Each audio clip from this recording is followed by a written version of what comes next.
A boy wakes up in the middle of nowhere, wondering where he is, because the place around him is very strange. Looking around, he sees some boxes and wonders if he's underground or inside the trunk of a taxi. As he moves a little, his finger touches a spider web, which scares him quite a bit. We realize that he is inside a box and everything around him is narrow and dark, which makes him question where he is. With a strong headache and cold sweat, since he's in a tight corner, he takes a deep breath and starts thinking about what happened last night for him to end up here. The first thing he immediately remembers is that he was in an empty parking lot. After trying a little harder, he recalls that his name is Kim. He's 30 years old and works as an employee. Thinking a bit more, he reflects that maybe he got drunk at the end of the night and ended up in a weird place like this. Drinking wasn't part of his hobbies, and he obviously went straight to the dorm, since he had more important things to do. When he arrived home at night, he had more important things to take care of that required his full attention. The first thing he did upon arriving home was open a can of energy drink to stay awake and fully alert through the night. Then we find out that what he really wanted was to spend the entire night playing an online RPG game non-stop. All night long, he played that game, drinking several cans of energy drinks and never moving from his initial position, completely addicted to the RPG. But something doesn't add up because it doesn't make sense to end up in the middle of nowhere when the night before he was comfortable in his own home. Afraid, he starts to wonder where he is and what is happening, because the only remaining hypothesis is that he's dreaming, since he's had a similar dream before. Suddenly, the box the boy is trapped in starts to fall, injuring him slightly and scaring him even more. Some footsteps can be seen in puddles of water, while someone unseen speaks, telling him to stop. Upon hearing the voice, the boy begins to understand what's happening and starts connecting the dots of everything that's happened so far and where he is. Reflecting deeply, he finally realizes that he's inside a wooden carriage. However, this is very strange because carriages aren't used anymore in the 21st century, especially in Korea, such a high-tech place. A masked man looks at the carriage and asks how a certain piglet they're transporting the packages is doing. With an evil smile, he says he managed to capture him because he was very obedient and believed everything he was told. But more masked people appear and start talking, saying that the person or the so-called piglet looks like a father when seen from the side. Inside the carriage, the main character hears everything and probably realizes the masked ones are talking about him. The two men keep talking and one of them praises his friend's work, saying it was very well done this time. Then they say this will be the glorious revenge of St. Aeolum, and this line is familiar to the protagonist, who is shocked to hear it. This is a known line from the game he was playing the previous night called World Forgotten by God. This surprises the protagonist a lot because it's one of the main storylines in the game and shouldn't be happening in the real world. The main scenario being referenced is about the fall of the Third Prince, a very important event in the entire game. The boy begins to wonder if this is some kind of prank, because it's exactly the same line of dialogue from the scene he was playing yesterday. In the forest, someone begins to approach with quick but silent footsteps. From inside the box, the protagonist hears everything, trying to understand what is going on. The person who appears is one of the masked individuals who captured the boy. After reaching the carriage, he opens the coffin where the main character was trapped, and we see his skin is that of a chubby boy. Upon being freed, the boy is stunned by what's happening, because he's seeing a character from the game he played alive right in front of him. The skin being used is called Pig Prince, and he is also the third prince of the Magic Empire, one of the largest factions in existence. In the game, the pig had baby-like habits to the point of fainting. Because of his personality, the protagonist liked this character, but he was so lazy that his very existence brought problems. Due to this problematic personality, the nickname Pig Prince was created and gold coins were minted based on it. The entire life of this character was full of excess, eating too much, drinking too much. And this lifestyle brought many problems and sworn enemies against the so-called prince. Because of all these enemies, he was captured by the revolutionaries and was eventually going to pass on to the afterlife because of it. Finally, connecting all the dots for real, the main character finally realizes that he is Glozin inside this game. Having played this scenario many times, the boy knows exactly what lines are coming next and starts to predict them perfectly. Then, after all the talking, several hands begin to pull the prince, telling him to get out of the box. As he's thrown to the ground with full force, he begs to be released, afraid of losing his life. The man with white hair points at the main character and says that in the name of the Republic, you will go to heaven today. This is worrying because the scenario is unfolding exactly as it did in the game. And the only purpose of this character in the entire story is to have his head cut off and sent to his father, the Emperor. Unfortunately, the protagonist has become this useless character who only exists to be disposable. Normally in anime, when someone switches bodies with another person, it's completely different from this. In the books the MC used to read, people usually turn into handsome characters or very powerful protagonists. In this moment of despair, the blonde boy starts thinking about who the main character is that reached max level in the game. Most likely, the character he's referring to now is the hooded one, who seems to be the strongest of all present. This person appears very powerful and continues to act mysteriously, hiding his face the entire time. Seeing the man approach, the chubby boy becomes desperate, as he currently has no power and doesn't know what to do. The old man approaches with a sword, eager to finally complete his mission and send a message to the Emperor. With a sharp blade pointed at his face,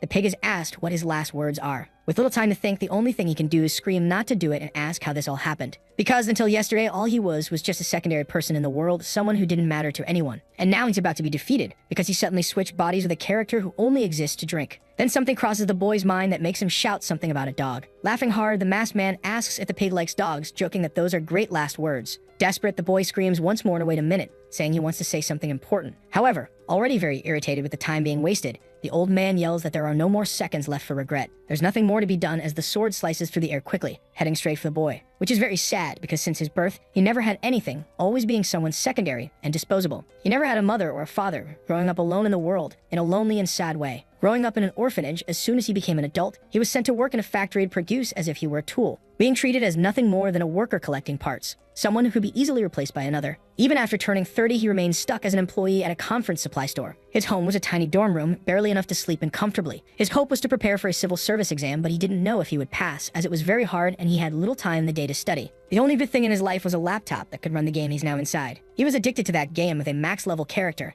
having fun every day without stopping. Before switching bodies, a message appeared inside his game. Someone was asking if he was willing to start a second life. That proposal sparked the boy's curiosity, making him eager to know what it was about. With his ugly and crooked finger, he started typing because he was so curious to find out. There was a message he sent saying he was excited to start his second life, and it didn't take long for the person to reply showing interest. The man's message asked if the boy was sure, because starting a second life wouldn't be easy. The reply made the MC curious, since he had responded as a joke, but the other person didn't seem to be joking at all. But something made him reflect that maybe the other person's life was hard too, and he replied saying they should do their best together. The dog god's response is that this is a great attitude, showing a lot of excitement. Some time passes, and another message says it hopes the boy survives and is able to do everything he wants to in the world. This makes the boy curious because everyone wants to survive in the real world. Then, as soon as the protagonist clicks the button on the computer, a strange energy starts to appear. That same energy begins to pull him into the computer, taking his entire body to a strange place. Being transported inside the computer, he reflects that there are many things he still hasn't achieved in this life. Then we return to the present, just seconds before he loses his life. This thought, that there are still things to achieve, motivates the main character, giving him great power to react in that moment. His hatred toward the system is strong enough to cause red lasers to strike all the men around him. All of his power is unknown even to the boy himself, who wonders what is happening to his body. His unlocked power makes it seem as if the world suddenly froze, giving him a chance to act. Fortunately, time stopped just seconds before the sword hit him, allowing him to survive. Still very confused, the boy keeps wondering what is happening as he hasn't yet truly understood if time stopped or not. He thought time had stopped because he was thinking about something important at that moment. Suddenly, a message appears in the sky saying that the game has just begun. This leaves the boy even more confused, wondering why there's a status message in the sky. It's the initial message that shows up when the game begins. Finally, the boy can start playing the game, beginning his second life. Another message appears in the sky, startling the boy and leaving him confused. It says that the playable character Jilosin is now being controlled by the player Kim. This kind of window that appeared above is something familiar to the boy, who gets excited to see it. He remembers that he played this game so many times he's seen that message over 100 times. Suddenly, a notification announcing the beginning appears, making the boy even more anxious. Finally, this is the good part that shows up in the comic books he used to read. Having played this game for half his life,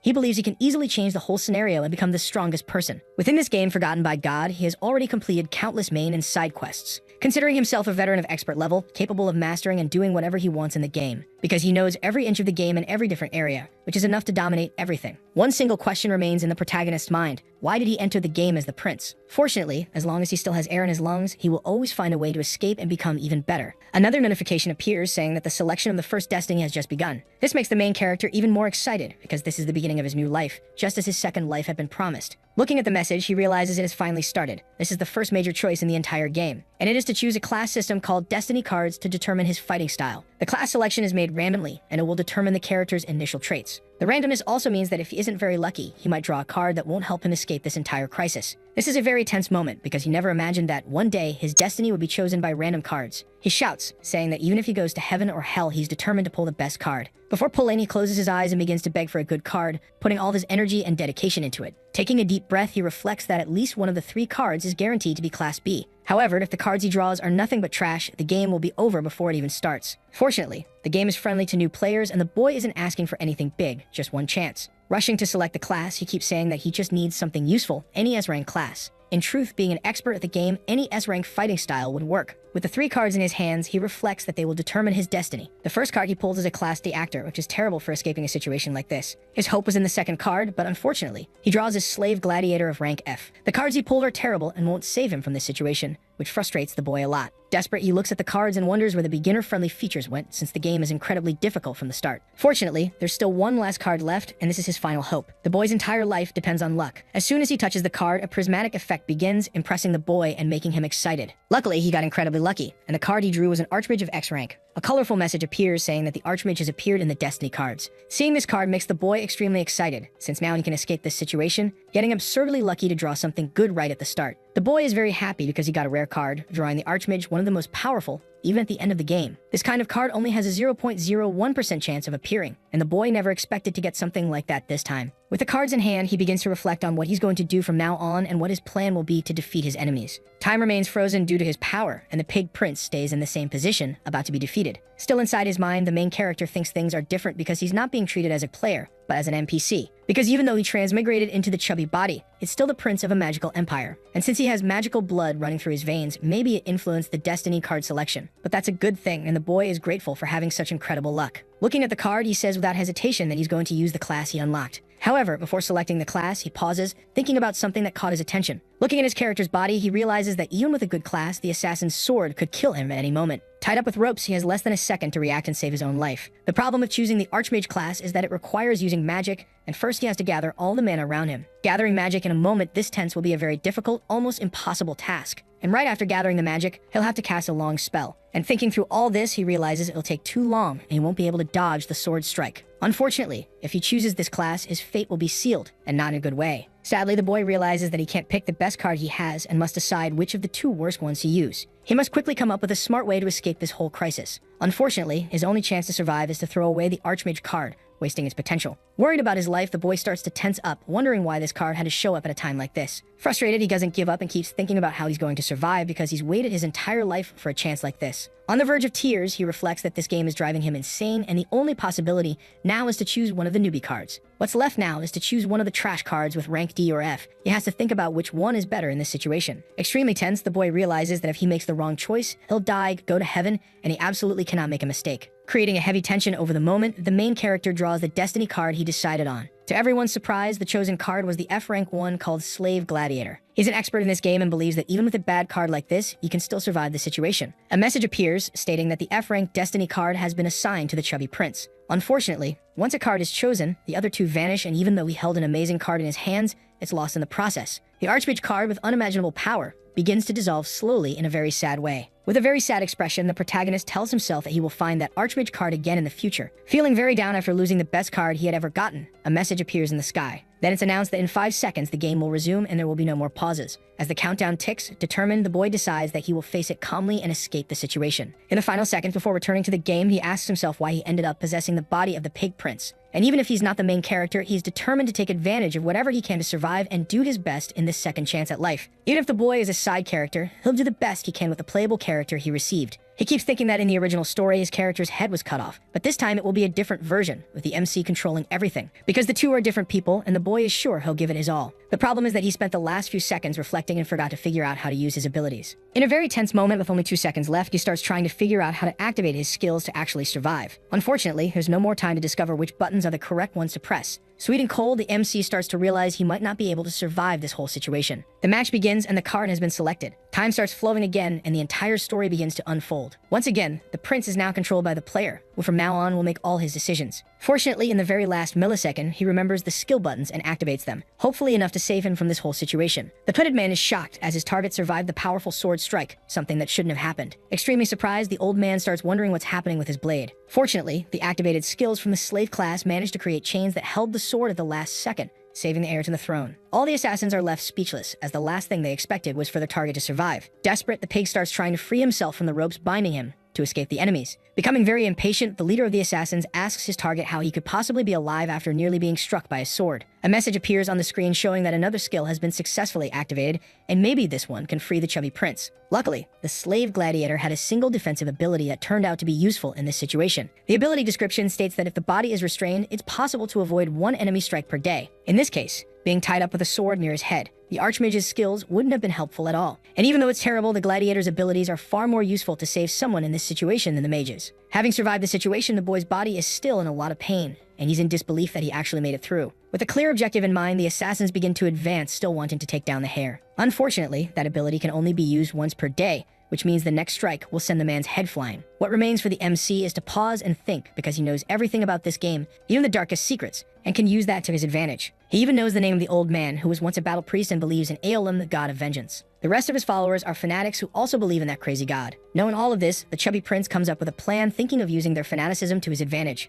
Then he shouts the name Bemerla Demark out loud and curses him in front of everyone. Upon hearing his name, the battle priest is stunned, wondering how the prince could know such information. Then, following the plan, the protagonist keeps insulting them, leaving them speechless and sweating nervously. Using their fanaticism, he asks the men if they don't recognize their own master when he's using someone else's body. This leaves them shocked, wondering if the one in front of them is truly the god they follow. Standing up and continuing the act, the prince claims that he is, in fact, Aeolum. Walking among all the hooded figures, he says he is the master of everyone there as they are his followers. As he continues speaking, he reflects to himself pleased because he didn't know he could come up with such a clever plan. Excited, he ends by saying that the hooded ones must follow him and worship him wherever he goes. Being a great liar, he declares that he must be praised, for he is the god of vengeance. From this moment on, the character will become the god of vengeance, the very god that these people worship in the game. And they cannot question this fact, being forced to believe that the man in front of them is Aeolum himself. Once again, he shouts, asking if his followers have the courage to point swords at the god they follow. This leaves them speechless, because if the man really is who they believe, it would be a grave mistake. The three henchmen begin looking at each other, unsure of what to do next, as they might be facing either salvation or doom. However, it doesn't take an expert to notice the lie, and this is clear from the expressions on the assassins' faces. They don't believe him. Noticing this begins to panic the boy, who immediately starts sweating cold, realizing he must quickly come up with a way to save himself. Mockingly, the old man doesn't believe that a god would descend into such a weak and ridiculous body. His last hope is to keep lying. So the chubby prince keeps threatening his followers, saying it's impossible to know what form he'll take when he comes to Earth. He continues to threaten the men in increasingly graphic and violent ways, trying to prove that he really is the god of vengeance. Saying all these things makes him seem like a madman, and that's not his true nature, but he has to do it to survive. And it doesn't matter if the boy is putting on an over-the-top performance inside the game. This god is supposed to be that kind of person. According to the original lore, there are 12 gods in this world, each with different forms. And it's said that all 12 behave like bullies who love interfering in the mortal world in all kinds of ways. Which is funny, because the name of the game is World Forgotten by God, and apparently there are 12 gods who rule everything. However, the boy doesn't have time to explain why that is, because his head might be cut off in a few minutes. Continuing the performance, he says they should be grateful because he descended into the mortal world just to see them, and if it were any other god, that would have been a problem. Among all the gods, Aeolum is the one who interferes the most in the world, because he loves vengeance and watches every kind of war, and one of his favorite ways to intervene is through personal conflict or national warfare. Fortunately, the developer helped the MC in this case by placing him in a good scenario to act in. Finally, the leader becomes convinced and starts apologizing, realizing it was a huge mistake to insult the chubby prince. Seeing this scene makes the prince happy, as he's successfully convincing everyone he's someone he's not, and this will secure his survival. Then, still not 100% convinced, the assassin asks that if the man really is their god, he should bless his followers. Basically, what they're asking for is proof that he is truly who he claims to be. So the boy needs to figure out a way out of this tense situation. He reflects on how the original god would react to such a request, and realizes the god would never do something like give blessings. Following the plan, he begins saying that he'll bless them from the bottom of his merciful heart. Finally, he starts acting as he should, addressing the assassin leader directly. He calls attention to the golden statue that was dedicated to him last week, complaining in a very rude way that the object was only made of gold and could have had much more. This leaves the old man speechless, embarrassed because his offering is being criticized. Getting deeper into character, he yells once again at his followers, asking if they think they can deceive him with such pitiful gifts. From a player's point of view, the NPCs must really believe that their god has descended to Earth and is speaking live. He adds that if even his priest is like this, he wonders what the rest of his followers must be like, probably gullible enough to follow another god. The man becomes more and more embarrassed and starts sweating nervously, feeling punished and saying he was just trying to do his best. But the argument given is that true faith is shown through actions, not words. And in truth, what the hare is really saying is that the offerings he expects from now on should be pure money. He claims that lots of money is the greatest proof that they truly believe in this faith. The assassins feel ashamed because their master is being scolded, thinking it's ridiculous to have given only a simple statue. Once again, the blonde boy threatens his follower, asking if he wants him to spill all the secrets he knows. The boy knows every detail, having completed every quest in the game, and is hopeful he'll manage to escape. Finally, after a long conversation, the old man is convinced and orders his followers to release the chubby prince. A message appears showing that the boy has completed his first quest, making him happy because he has finally escaped the crisis. Approaching, the old man says he's truly ashamed for not recognizing his god right away. Delivering the final blow in this whole mission, the boy says he's sore all over because of the men, calling it an outrage and telling them to bite their tongues. This is just a bluff that may or may not work, but the priest doesn't say anything, seemingly convinced to carry out this mission for real. The assassins begin to argue among themselves about whether they should obey or not, in case Aeolum really is standing before them. They also comment that he has possessed the prince with the worst public reputation, being called a pig due to his bad image. But after a few seconds, they start to reflect that maybe it's in the pig's nature to act this way. This makes the blonde boy nervous, possibly because they're slowly uncovering his plan or maybe just making him sweat out of fear. Getting closer, the leader speaks to his god, saying he's honored to finally meet him in person. While the man asks questions, the MC reflects that he only survived thanks to the poor reputation of the character. He explains that if the altar sacrifices had been better, the borrowed body would have been stronger and more majestic. And all of that is the followers' fault, saying that if they had given better gifts, things would have been different. A very important question is asked in the circle: what made the god descend to Earth? Because he hasn't revealed himself much lately, and that question hits the boy like a dagger to the chest. It also sparks the priest's curiosity, wondering if his master has something urgent to do in the world. Unfortunately, the assassin doesn't believe the protagonist's story at all, but still sees potential use for him in the future. Getting back into character, the boy asks if he really has to list all the reasons one by one and says he shouldn't have to explain himself. He questions if they're doubting his credibility now, and to prove it, he says he'll have to take his pants off. Fortunately, Yahello acts just like that. So everything is consistent with the character, and the performance once again makes his follower apologize. It's easy to see the man is only playing along with the MC's story to calm his subordinates down. But that's the boy's original plan, to get everyone to relax so he can find a chance to escape. Something catches the prince's attention, making him feel uneasy about the whole situation. One of the followers hasn't spoken a word and remains in the back silently watching the entire scene unfold. It's believed that the masked man is, in fact, the main character of the game, just waiting for the right moment to act. And this makes him uncomfortable, wondering who the man is, because in this game, the protagonist has no fixed backstory. So perhaps he doesn't belong to any of the main factions.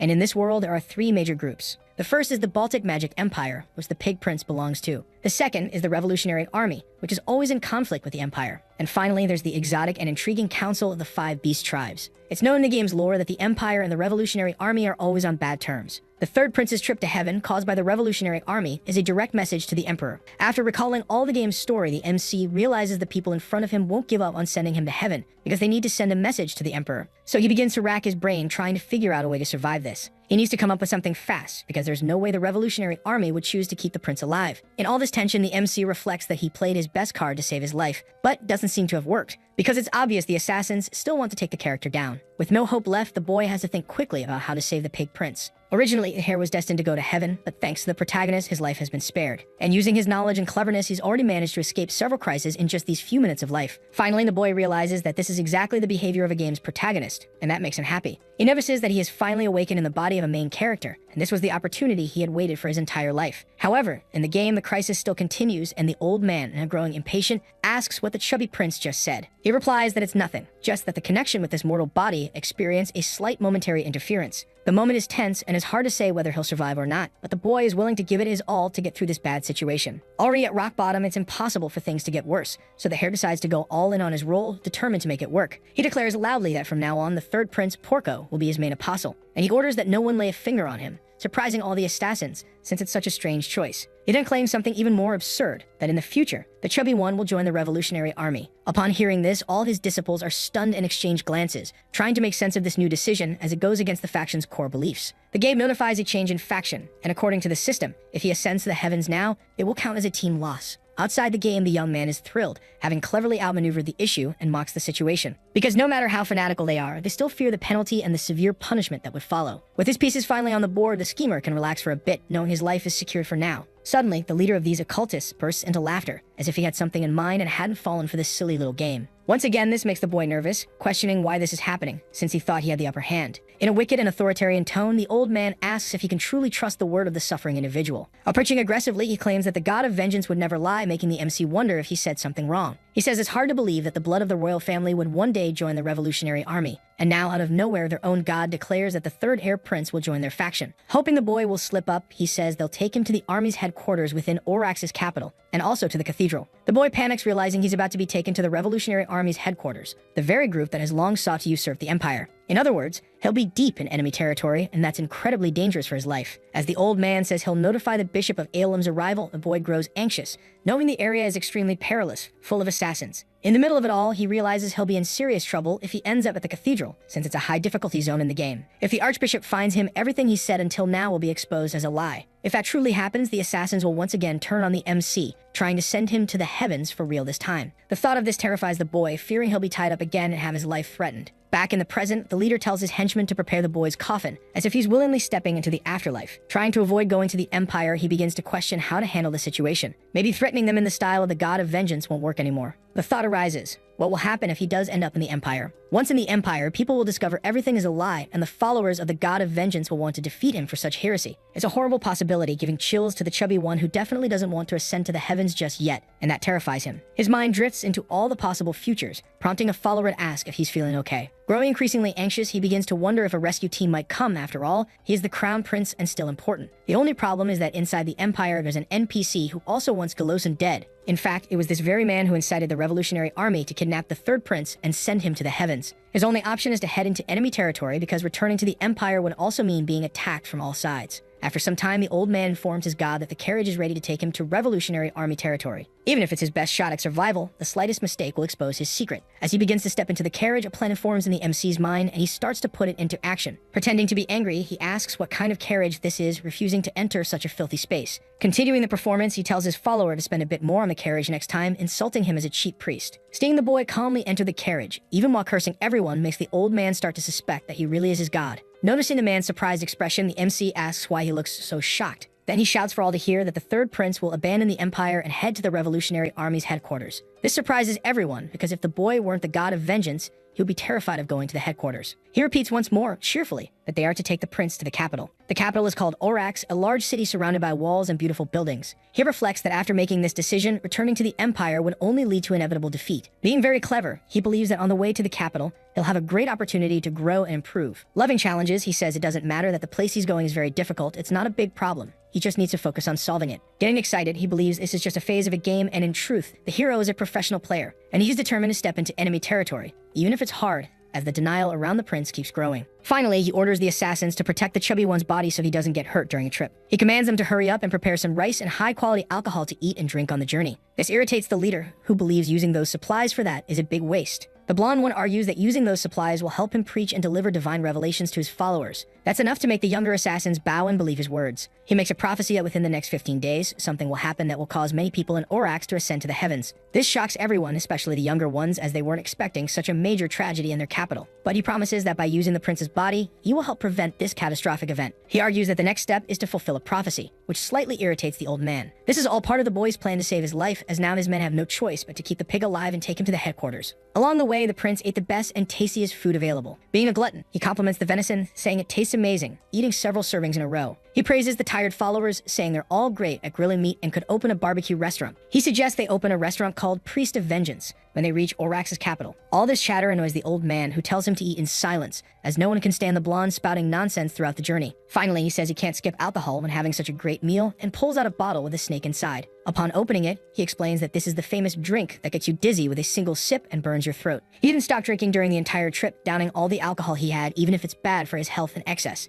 His high alcohol tolerance supports his lie that he's truly the god of vengeance who loves to drink, impressing his apostles. Reflecting, he jokes that maybe his last words at the time of his execution will be, "I want to drink the assassin's finest liquor." Drunk, he keeps talking nonsense, irritating everyone, prompting the old man to tell him to shut up once more. Then the MC says the leader can't handle liquor, which is why he's so grumpy, and that he's easy to read when he's annoyed. He compliments today's menu, saying it's been a long time since he's eaten something so delicious. He says the freshly hunted venison, paired with spicy seasonings, is what makes the food so good. He says it's been ages since he's eaten such fresh lamb, and he's tired of looking at bits of dry food. The journey lasted 3 days and 3 nights, a very exhausting trip until they reached the capital. During the journey, the boy thought he was going to die, as the old man was on his tail the whole time, acting suspiciously. It's known that in the game, Jalosin only has scenes where he eats and nothing else. All his days were filled with parties, drinks, and extravagance. Additionally, there's an even worse issue on the character sheet that the hero is checking right now. The character's stats aren't that great. One thing that stands out is his endurance, which is at -9. It's truly impressive that this guy has survived until now with such low endurance. In the game, even a newborn has higher endurance than the prince, usually starting with a stat of 12. The prince's health is dropping, and he might pass on before reaching his destination. However, the leader of the assassins says he can't give the boy a healing potion, since they're in the middle of a chase and it could be an important item later. So all the boy can do is rely on the skill of his protectors and hope his health doesn't drop too quickly. But the man sets a condition. He'll hand over the potion if the boy proves useful in the fight against their pursuers.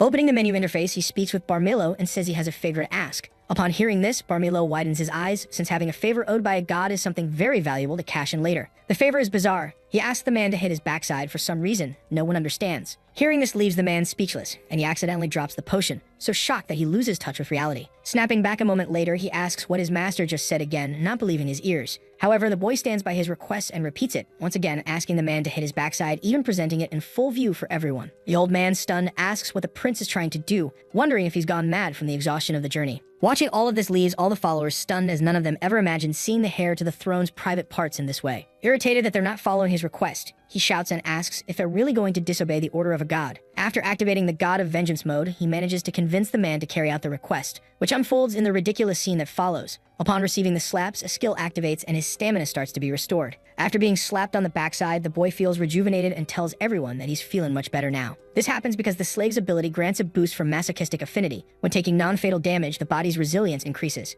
After making the request, the priest reflects that he always knew Aeolon was crazy, but didn't know he had such odd tastes. When he says it doesn't matter what preferences the god has, the boy replies that there's a misunderstanding in this situation. The Gladiator's Fate card is quite strange, having affinity with things that involve bodily pain. The class is so unusual that all of its exclusive abilities are suited for people with peculiar preferences. After some time, the cooldown ends and the ability can be used again to restore the MC's resilience. Then, following his master's orders, the man hits him again, this time catching him by surprise. The boy gets annoyed, saying he needed more time to brace for the incoming damage, and asks why a priest is hitting him harder than before. After striking inappropriate areas, the man begins to feel a refreshing sensation throughout his own body. After that, all the followers want a chance to slap the master's backside to feel this supposed bodily rejuvenation. Everyone begins to compete to see who gets to go next, which irritates the blonde, who demands everyone's attention to say something important. The situation spirals so far out of control that one of the followers grabs sticks to do a proper job. Frightened by the fanaticism of these people, the chubby one reflects and begs them to stop, calling them all crazy. Returning to a more serious tone, the problem with the silent man remains. It's strange that he's watching all of this without doing anything. Additionally, on this particular day, the masked man is staring with an even more mysterious expression. The ridiculous scene continues and becomes even more elaborate,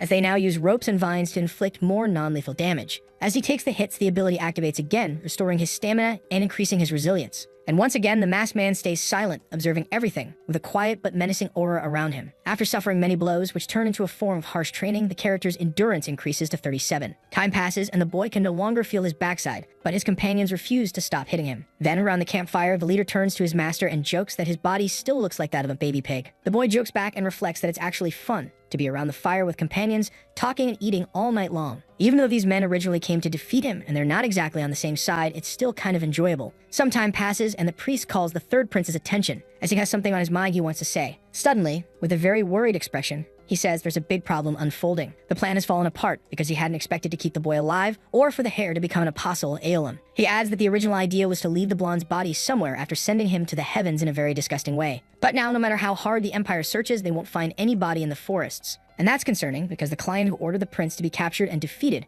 must be furious. It's clear that the noble from the Empire who gave the mission is extremely angry, as he apparently feels betrayed. Being clever, the boy asks if that means a search party must be getting close. Two excellent warriors from the kingdom are on the prince's trail, skilled and very powerful. They're probably hunting for the blonde, and maybe the escape route has already been blocked by now. Worried, the MC asks if they think these warriors will leave them alone, since their final destination is the teleportation gate to Orax. Tomorrow, they're expected to reach the gate, which leaves the followers concerned as they don't know if they'll be able to handle the warriors. A battle will be inevitable if the search party arrives faster than the army. Thinking ahead, he asks the old man who exactly planned to take down the crown prince, because he doesn't believe it was the king. This question catches the man off guard, leaving him speechless. Since he doesn't want to reveal the client, it goes against mercenary ethics. Seeing the priest's hesitation, the boy asks him to speak, as he'll find out one way or another eventually. It is then revealed that the one who ordered the whole mission is the minister of the imperial palace, a man deeply focused on his goals. Upon hearing this, the pig remarks that if it really is the minister, and this man controls all the events inside the imperial palace. At that very moment, the minister is fuming at the mercenaries he hired, shocked that they failed to complete the mission. His name is Viscount Zarek Morse, an important member of the royal family. The Viscount is allying with the revolutionary army to pursue his goals and perhaps expand his influence. The teleportation portal to the capital is located far away, deep in the forest,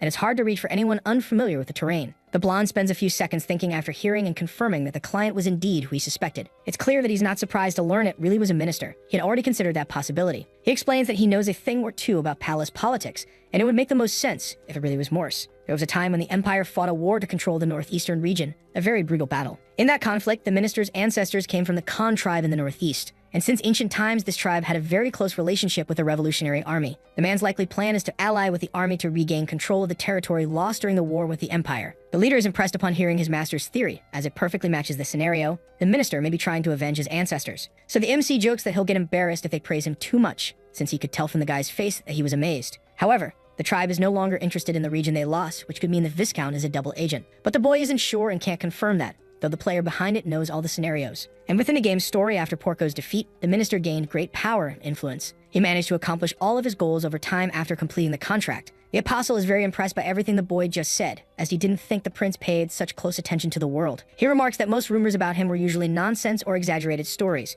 From now on, with his influence, things will slowly start to stray from the original story, and many new scenarios will emerge that weren't part of the game's original lore. Soon, events that were never meant to happen will be waiting to unfold. After the whole conversation, the paper reflects that the Viscount probably has almost everything ready for his plan to succeed. And in the game, he was the kind of person who always used his brain instead of brute force. Most likely, being so clever, he already knows the escape route the Revolutionary Army men are taking. In fact, in the original story, the third prince was captured in the Imperial hunting grounds. And after that, the group kept moving until they reached the eastern region. And if that's really the case, the army closest to blocking their path consists of strong individuals. Realizing this, the boy becomes very worried, thinking this is the end, since he doesn't believe they can defeat the incoming squad. Then he screams in fear, realizing he's about to encounter one of the strongest NPCs in the game. The NPC is one of the 3 magical swords of the Empire, the night market Alon Lloyd. Concerned, they decide to increase their travel speed to reach the gate as soon as possible and try to outrun the search party. Unfortunately, Bamerla doesn't know yet, but if they go straight to the gate, they'll all be easily defeated. Trying to save everyone, he says they can't do that, and it would be terrible if there were a security team guarding the gate. The protagonist's situation is troubling, with a fierce search party behind him and one of the kingdom's most powerful individuals ahead. But as a specialist in this game, he has to find a way to survive this crisis. So he tells everyone to wait one more day. This surprises the old man, as he wasn't expecting to stay another day in this place. And finally, the masked man speaks, saying the boy's plan is to wait for the bear and the nightingale. This surprises the chubby one, who can't believe the mysterious man finally spoke. After all, he hadn't said a single word in the last 3 days,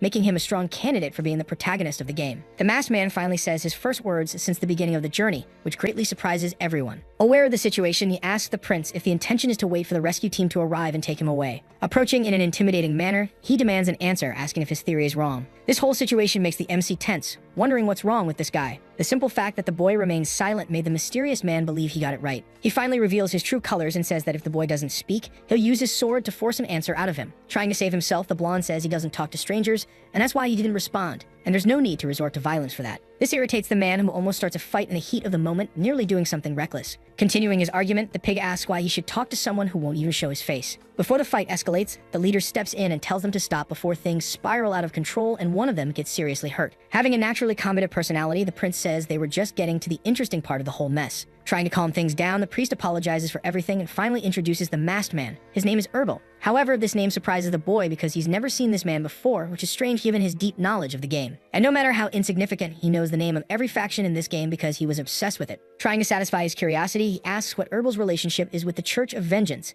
and whether he might be a priest. In truth, Herbal isn't a priest, but a companion of the group, which makes the protagonist ask if the man is a mercenary. Approaching once again in an intimidating way, he asks what would happen if he were a mercenary. In the original game, a player can choose a faction, and it's also possible to betray that choice and join other factions. In other words, people have the privilege of traveling the world while switching allegiances, just like a mercenary. And that's exactly what this man is doing now, going from one place to another. Thinking about this makes the boy even more anxious, since this mysterious character seems to have player-like privileges, and is definitely not just a regular NPC. So he argues that now they know his name, and asks the pig to finally answer his questions so they can understand the entire situation. However, the boy is trapped in his thoughts, reflecting that maybe the mysterious one is another player who was also transmigrated into this server. Bluntly, he asks once again whether the king's guards are currently searching for the prince at this very moment. If the man isn't just a mere NPC, things will get more complicated because originally the blonde was supposed to collect all the items a player could acquire. Growing impatient and increasingly irritated, he pressures the MC to give him answers, since he's getting worried about the approach of a rival team. Being very familiar with the game, he says that the bear is known by another name within the kingdom's territory. His name is Carl Silent, and he's a 6-star warrior who follows others like a hidden shadow. People say it's like he's a string of pearls around a pig's neck. Finally finishing the explanation, the masked one says he has a lot of respect for that warrior. He ignorantly asks why someone like that would be trapped in the role of a prince, calling it a huge waste of talent. When the MC starts complaining about the criticism, a blade is pointed at his face as a threat for those odd reactions. Then the man warns the pig not to try any cheap tricks, because he's not going to fall for them. With a sharp sword aimed at him, he says that if the boy is trying to wait for a rescue team,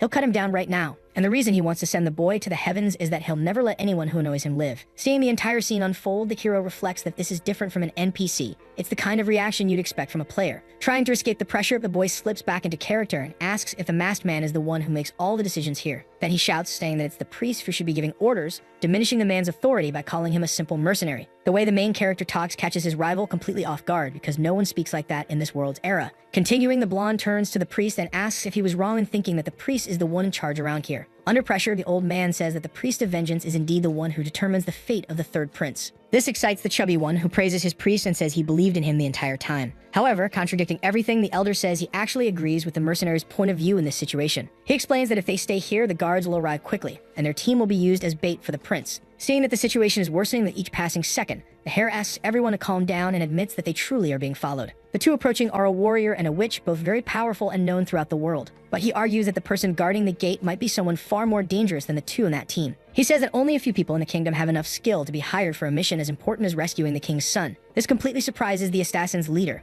who wasn't expecting such a major challenge just to reach the capital. The fame of Marque Alon Lloyd is so great that even the assassins know of him, as he's the head of the special forces. So the boy argues that there's no way to fight against Lloyd, since he's far too powerful. This man is one of the top 3 magical warriors of the Empire, and one of the strongest NPCs in the entire game. No exaggeration. In-game, he had 9 stars as a swordsman, which in player terms means he had reached level 90. Worried about the entire mission, the old man asks how this happened and why, of all people, this dangerous man showed up. Then mockingly, he asks the masked man if he really believes he could win a solo battle against Marcus Lloyd. This leaves him speechless, because he probably can't, and that causes unease in the group. To everyone's shock, the boy adds and asks what would happen if all the priests team up to fight. Fearing for his life, he says that if they all want to go to the heavens, they're free to head toward the gate on their own. Hearing all of this, the boy begins to feel worried, realizing that, in truth, the Empire's sword is already on his trail. And this reaction surprises him because he expected the man to deny all these claims and dismiss it as nonsense. It's clear the masked man is becoming more and more worried, saying that continuing on this path would be throwing their lives away. Seeing the whole scene makes the boy curious, as suddenly his rivals seem frightened. Preparing for the long journey, the old man asks if it's true that the warriors are blocking the gate, what suggestion the MC has. Since there's no way to get past the rivals head-on, they need to think of a way to work around the situation. Mockingly, the boy asks what happened to everyone. Just a second ago, they were doubting his suggestions,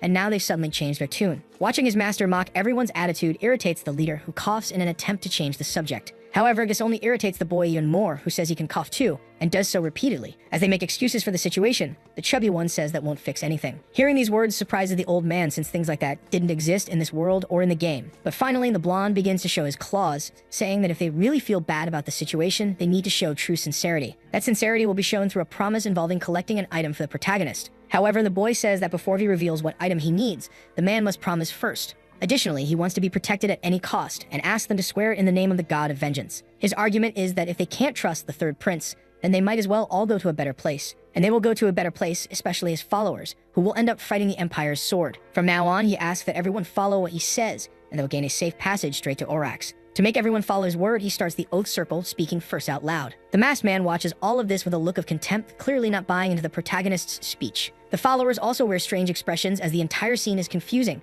and they're unsure what to do next. Returning to the main topic, the old man says things are going in the wrong direction, but he'll follow whatever the prince says. Though if things go south, he expects the god himself to handle it. After that, the blonde gets excited about convincing the leader and says there's nothing more to be discussed. Wasting no time, he begins moving in the direction he wants, asking everyone to follow him. Suddenly stopping, he shouts out loud, asking if Carls is here. Everyone freezes, listening to the MC shouting to draw the warriors' attention. Then they finally understand and grow alarmed, wondering if she's really around and afraid of being sent to a better place. Shouting again, he urges them to hurry up and come out of the shadows. Finally, after some yelling, the two appear, and their names are Nightingale and the Bear. Unfortunately, it was the wrong moment, and the girl wonders why this happened. She had been hiding, waiting for the perfect opportunity to act. Apparently, they had been tracking the group for 3 days. That's how the chubby one knew they'd be here. The warrior asks why His Highness did this. If he had held out a bit longer, they would have successfully ambushed the kidnappers. However, the boy doesn't want to return to the Empire in Moxford, telling Lloyd not to say cruel things because she's scaring everyone. In truth, at this moment in the game's story, the girl's name is Cylon, not Lloyd, and the MC made a mistake in forgetting that. Cheerfully, the blonde explains that Marcus Lloyd is a close friend of her father. He's also known as the Midnight Warrior. Dramatically, Cylon says that even though everything is going wrong, she's happy the prince is safe. Currently, the girl serves as the Hare's escort guard, but soon she'll leave the Empire and become commander of the Heavy Warriors.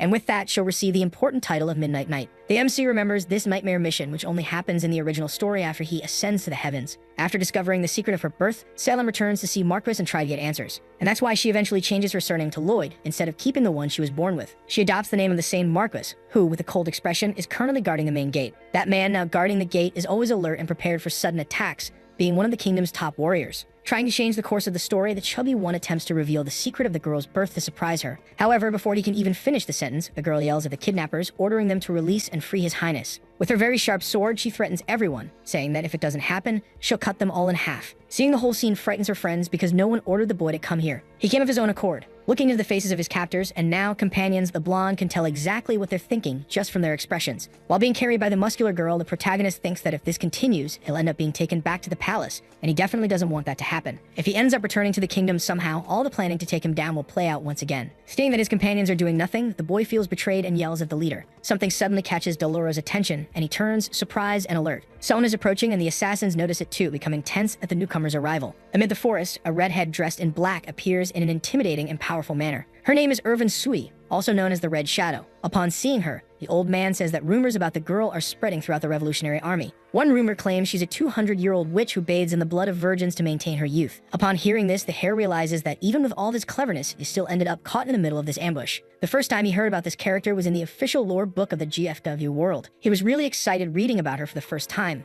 thinking she was incredibly powerful. On the internet, there were all kinds of speculations, and the game's official website was flooded with news about this new character. However, something happened when the girl was finally revealed to all the players. In this scenario, she transforms into a beautiful woman, which makes the boy wonder if it's really okay for the developers to mislead players using background books like that. As the woman approaches, the boy still can't understand the developer's decision to create someone like her. The redhead explains that to find the prince, she had to walk for 3 days and 3 nights through the mountains, eating only dried meat. This surprises the blonde as they did the same, and he jokes that she must be an angel, not a witch, for liking dried meat. Already very irritated and impatient, she says that the whole way there, she was eager to defeat all the kidnappers. In the middle of the looming conflict, the prince asks how the rescue team managed to survive like that for 3 days. Trying to calm the situation, the chubby one says everything's fine now since they found who they were looking for. And while saying they should be relieved because he's alive and well, a sudden hand slaps him across the face. The witch is apparently furious with the blonde and gives him a hard slap across the face. That slap activates the slave warrior's masochistic skill. Completely enraged, she calls the boy a pig in front of everyone. She steps on his face and says she went through countless hardships just to save him. And now that she's here, he won't cooperate and wants to ruin the whole plan. The activated ability is his affinity for masochism, which restores his status. She then asks if the boy's head is only there to be stepped on, or if he just keeps it for decoration since it's probably empty. Going through all this humiliation causes his stamina to recover. Seeing himself in this mess, he wonders how he ended up with such a terrible disciple like the pig, which reminds the boy that in the original story, Jalosin was supposed to be Sui's disciple. But because he was so lazy, he never had a proper lesson and didn't have much talent for magic or anything related. As she prepares to hit him again, she says she wishes the pig could absorb magical concepts the way he eats food. The girl doesn't care if the boy is from the royal family or not. She's going to insult him without worrying about the consequences, which makes the chubby one think she's surprisingly good at insults for someone who's a witch. After suffering multiple kicks and blows, he lies on the ground and calls out for Barmelo. Seeing the whole scene, the leader states that no priest has the power to fight a 9-star warrior guarding the Stargate. So they begin to surround the two women very stealthily, ready to strike. As he prepares for battle, he says things are different when it's against 6-star warriors. Worried, the boy shouts, asking if they're really willing to fight, uncaring if it means they'll be sent to the heavens. Drawing their sharp swords, the old man tells the girls that if they have a better idea, they should speak up now. He explains that his friends aren't very patient and could start a fight at any moment. The blonde boy can do little at this point except hope everything resolves itself, since he doesn't have many combat skills. His only salvation is his cleverness, as he approaches the girl with a plan in mind. Then he tells her he'll go with the followers to the capital, Orax, surprising the girl. It leaves her quite curious as she doesn't understand what His Highness is planning by going to the capital. She becomes worried about the boy because she knows that place is home to the Revolutionary Army plotting a rebellion against the Empire, a hostile territory. But the MC explains that he knows all of this and made the decision on his own. He says they might not understand, but that's the path he must follow. And as the lord of both adventurers, he orders them not to follow and to leave him alone. The same is said to the witch, trying to prevent her from following the group. Suddenly, the boy apologizes, saying he's been a terrible disciple all this time. He kneels before the girl, saying he would never throw her magical teachings away. He adds that what he hopes for is that the lessons given by the redhead one day shine with the 5 colors of light, and he swears, shouting that he'll definitely win through love for magic someday, even though what the witch taught the prince was never shown in the game. However, because of her personality, she never would have treated Galosin as a mere burden, no matter how incompetent he was. He states he can't say when he'll become good at magic, but it's destined to happen. He says he knows the girl can't trust his words yet, but begs her to trust in her disciples just this once. This leaves the sorceress speechless, as she's never seen her students speak with such commitment. Once again, the hare pleads for her to believe in him just this one time. After a few seconds without answering, the girl wonders if Jalosin had those eyes for magic before. Her guess is that maybe it happened because he lost weight, but in truth, the boy's whole personality changed. Besides all that, he suddenly started calling her master, something he didn't do before. Before being captured, he was a selfish person who only thought about eating and didn't care about studies. Because of his tremendous fear of the redhead's powers, he never referred to her properly. His lack of skill in magic is so well known that the entire country is aware, making him the butt of jokes. And being lazy didn't help, since during study sessions, he would sleep, which led to his lack of learning in the field. In fact, even Fatty himself knows his magical ability is worse than anyone else's, which is strange because suddenly, this lazy boy is calling the girl his master. So the girl asks if her student truly wished for her teachings to reach the 5 colors of light, The full phrase is, "May the great magic reach the light of 5 colors and reflect back into your being." She argues that she thought he wasn't interested in magic, and now he knows the words of the blessing, considered the highest compliment in the Tower of Mages. She's completely shocked, asking if the boy had been pretending to be an idiot this whole time. Seeing the whole scene, the protagonist feels sad because it's not his real body that Turvan is looking at. In truth, it's the prince's. To be more precise, it's not Galosen that the girl is seeing, but something else. What she's likely looking for is the true spirit of Galosen, but no one knows where that is at this very moment. She comments that for the past 5 years, she's been in charge of teaching the boy. Unfortunately, the boy can't use magic properly, but maybe learning slowly will be enough. She encourages her student, saying that even if he has no talent, the things he can do are limitless. She lets the boy do as he wishes, arguing that that's all she has to say as a master. However, the warrior doesn't seem satisfied, approaching the conversation in a very angry way. Completely distraught, she says she can't believe His Highness is saying such things. She grabs the protagonist by the collar with all her strength, making him remember her presence. Suddenly, the blonde girl begins to cry, saying she believed that one day the hair would create a cause, which leaves the boy very confused as he wasn't expecting that reaction. In fact, he thought he was about to get hit. Emotional, she says she will follow the prince as a warrior wherever he goes. While crying, she says she will follow His Highness's path, wherever destiny may lead. She swears that if anyone gets in the way, they'll have to deal with Carl's sword. Finally, the boy realizes that both girls must have had high expectations for the third prince, since both had very strong personalities. And they must have been worried too, wanting to see their lord with a worthy appearance and a promising future. Unfortunately, Kim is just a player who inhabits this NPC's body and is not the real prince. Even though he isn't truly the heir, his heart warms at seeing such a moving scene. And it all feels as if Galosen's heart is still inside the body. The warrior continues to cry uncontrollably, mucus dripping from her nose. Seeing all of this, the protagonist starts teasing the girl, asking her to stop crying while laughing. He argues that the girl said she would follow his will, but now she's breaking her own promise by crying and not following the order. He keeps mocking the blonde without stopping, repeating the line she herself said just seconds before. Seeing the whole commotion, the witch also joins the MC's team of followers. A message appears showing that both of them have joined the team and are ready to follow orders. Seeing that the leader seemed bothered, the hero asks if the two can officially join the group. Not having much choice, since they were originally the prince's guardians, the old man has to accept it. With his team complete, the boy gets excited, but his friends don't seem to share the same enthusiasm. The blonde remains suspicious, since only 3 days ago, His Highness had been captured by these very people. The followers of the god of vengeance seem uncomfortable with the presence of the 2 girls. The full plan that these kidnappers had to capture the heir to the throne is explained. The plan involved smoke bombs and sleep-inducing substances in the horses' drinks. Trying to calm his friend, the MC says he understands her anger, but now everything is over, and in a way, it's a relief. He argues that even after all the events, no one ended up dead, and if that had happened, nothing would have played out as smoothly as it did over the past days. Reflecting on it, the fat boy realizes that if he weren't alive, he wouldn't have joined the revolutionary army and the original plot would have remained unchanged. Changing the subject, the warrior praises the boy for having lost quite a bit of weight in such a short time. She asks if her protege's cheeks have gotten thinner in the last few days. In reality, his weight only dropped because he had to climb mountains non-stop with his team. Jokingly, he says he didn't just lose weight, his soul went with all the suffering too. Suddenly, the boy asks what the girl will do if things get rough and hair starts growing where it shouldn't. He says the Empire was foolish to lose such a precious girl and makes some dirtier comments too. Having this kind of conversation is surreal for the MC since he always saw this character on his monitor. It feels like chatting with an old friend. That's because Carl's is a raid leader in the game. In the original game, some NPCs can increase their affinity and become party comrades, and the blonde is a clear example of that. Having such a strong teammate like her made most battles much easier, as she always had a solid attack plan. With both girls in his party along with the assassins, most of the players' problems were solved and became more manageable. He remembers the time when he used her as a party member, commanding her in every tough battle, until he got tired. Recalling the suffering he put the girl through while playing, he feels guilty, but the girl truly is a great warrior who lives up to her fame. However, in comparison, the blonde's red-haired friend is a harder puzzle to solve. She's quite difficult to use on the battlefield due to her more complex strategies. Something makes the boy freeze as he thinks it was good to have met the sorceress. To explain this, the girl notices the boy has frozen while looking at her and asks what's wrong with him. The blonde is experiencing a strange feeling. His chest hurts, which makes him wonder what's happening. The girl gets irritated when she realizes she's being stared at, but the MC notices that it feels as if his heart is somehow starting to develop feelings. Reflecting aloud, he wonders what's wrong with himself, because there's no way he could have feelings for that child, referring to the witch. And then he thinks that if she heard that, she would get irritated. But thankfully, the entire scene is only in his head. He reflects that being 19 years old is no longer considered a child for a little sorceress. The rumor is that she is over 200 years old and that all the witches share the same name, passing their memories from generation to generation, resulting in a tradition. Over all those years, it's noticeable that they all had the same appearance and name, inheriting the same fears and rumors surrounding their presence. Perhaps the reason for this is that this character isn't treated kindly in the original game. The warrior interrupts the MC's train of thought to give him a compliment, saying that he looks skinny and full of energy. She then says it feels like they're revisiting the past, surprising the team leader. She starts to explain that it feels like back when they were at the juvenile palace. That's the Children's Palace, a school where all elite aristocrats from the empire sent their children. His charm and cleverness were so great that all the maids adored the young heir. The boy's fame was such that other aristocrats' children competed to meet the young lord. However, suddenly the player realizes that this story wasn't in the original game, and it seems that the facts are changing. The armored girl complains that it's a shame the empire worships magic beyond reason, and a person is only considered valuable if they have great ability in controlling magic, which wasn't the case for the young prince, who was terrible at the art of channeling mana through his body. This made her very sad, as her friend had his fate sealed for not being a good mage. But he doesn't let that shake him and gives her a pat on the back to try to ease her sorrow. It's then revealed that this is Galosen's past, the most anticipated heir of the emperor,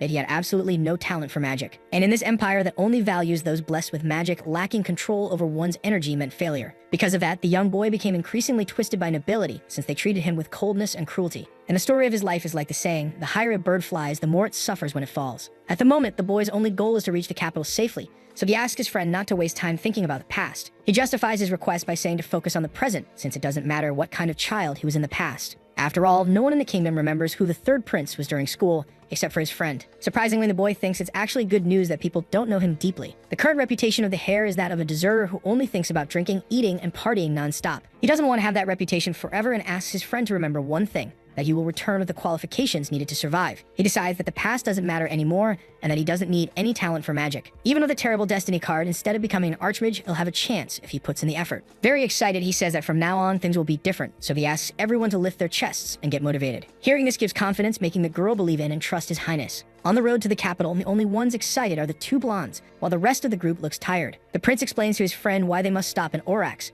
to understand his reasons and goals. He explains that there are traitors within the empire, and in fact, there are two people who might be involved. This surprises the warrior, as he never imagined there could be anyone else besides Viscount Morse. Morse is just the tip of the iceberg, as the more time passes, the more people betray the empire for their own interests. However, the boy says there's no need to worry, since he knows all the names thanks to his experience in the game. He asks if she knows Marca Elan Lloyd, the one guarding the northeastern part of the capital. It's explained that he's a close friend of the warrior's father and one of the top 3 magistrates of the empire. Something clicks in the girl's mind, making her realize that maybe this warrior is one of the empire's traitors. Going a bit crazy with this information, she starts saying all kinds of things praising the Marquis, not believing that such an honorable man could have betrayed the empire. Fortunately, the knight jumped to conclusions, and Gillison never actually said the man was the traitor, only that he was told the Marquis is blocking passage to the capital. And the captain's orders are to try and capture the prince and bring him back to the palace, exactly the same orders the blonde girl has. Worried, the boy asks what they're going to do now and whether they might consider cooperating with the warrior. Knowing the magistrate, it doesn't take long to realize that won't work. The other strategy is for the prince to rebel, but that would be a disaster, as all the followers would be annihilated. That's not a strategy the priests are willing to follow, since they fear for their lives and prefer to seek a safer route. Annoyed that the girl frightened his followers, the boy asks them to stop the conversation. Then a possible plan crosses his mind, and he asks his follower if she brought 2 swords for the mission. Even though he isn't the most agile of fighters, he reaches out with his clumsy hand to request his friend's sword. But for warriors, a sword is like a lover. It's hard to hand it over to someone else. However, it doesn't take long to convince the boy to give the sword to the prince, who clearly has something in mind once he holds it. The sword is fairly ordinary, given to members of the Order of Knights, with no special effects beyond being well maintained. With the blade in hand, the boy gets excited to move on to the next phase of his plan and reach the capital. When his friend says the sword is good and will do, the boy is startled, thinking the intention is to defeat Marquis with that weapon. Then the blonde asks rhetorically whether warriors have methods taught by the Order. Of course, warriors have methods, and the same goes for gamblers, who also have their own ways of overpowering an enemy. Everyone continues walking without pause or rest, while the protagonist reflects that his story is only just beginning. The gate to the capital is still heavily guarded by Imperial warriors, patiently awaiting their targets. Standing there is the great magistrate, who continues to wait patiently for his objectives. He is a 9-star warrior and a master of swords, and complains that it's frustrating how long it's taking. Impatient, he asks his soldier why it's taking so long, but the search effort has been thorough, and the team of assassins is skilled at causing confusion, which makes tracking them beyond Imperial territory quite difficult. This irritates the knight even more, as he can't stand waiting in this place with nothing to do. He loudly complains that the prince will only be satisfied if he causes trouble for the kingdom every single day. Very sadly, he worries about his beloved daughter, who is currently accompanying the heir. Unfortunately, the beginning of the knight's life was not easy, as he is the bastard son of Lloyd,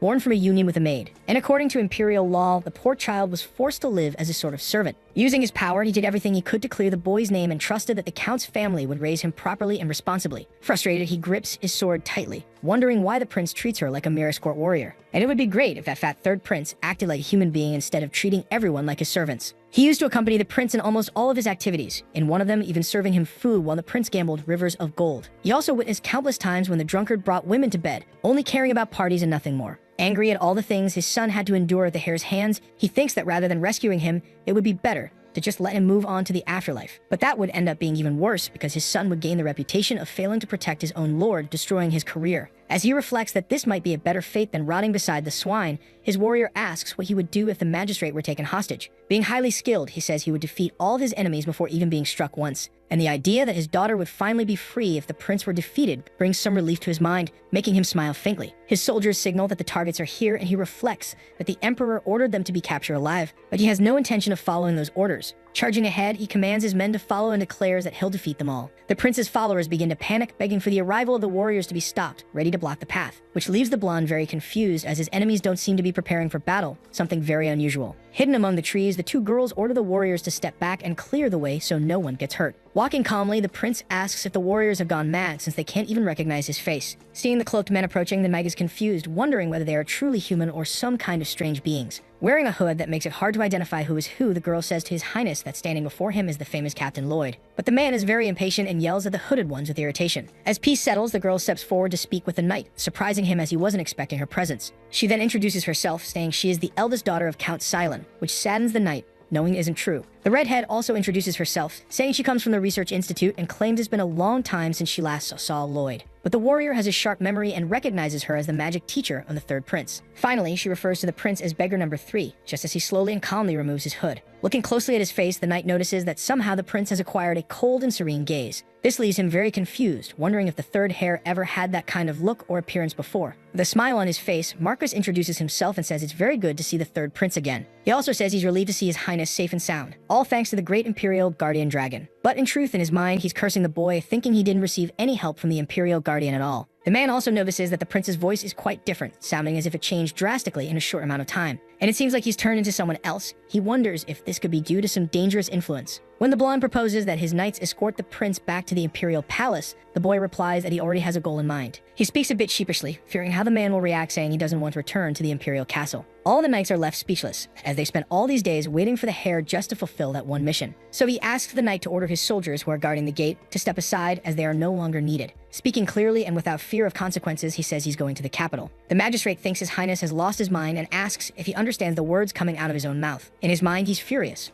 wondering why a prince of the empire would want to go to the enemy army's headquarters. Seeing the protagonist reach into his clothing, he wonders what he could possibly do that's so dangerous if he doesn't get out of the way. In truth, the boy's plan is now in motion, and he shouts that he will cut down the warrior if he doesn't move. This is both an order and a warning from the great prince. Hearing that line surprises the man because he knows the pig poses no real threat, yet he's still shocked by the audacity. And in truth, this is exactly the opportunity he was waiting for, a fight to free his daughter from the heir's grip. Having thought about this for a long time, he begins to draw his swords, finally about to get rid of the one he despised. But suddenly, a pain flares in his shoulder, drawing all his attention and distracting him from the battle for a few moments. At that moment, the boy asks what's wrong with the Marcus, but he responds that there's no problem and that he still wants to fight. What really happened is that his rage and fury almost dislocated his shoulder. He starts to think that all of this is just a joke and reflects that he doesn't have time to entertain the prince's stupidity. The joke begins to feel more and more real, making the knight wonder if the prince has gone insane out of nowhere. With a proud and threatening expression, he declares that he's a swordmaster and there are only 3 people with that title. But the boy already knew that, and was counting on the man's stubbornness to refuse to step aside. So everything continues according to plan. Then he mocks him,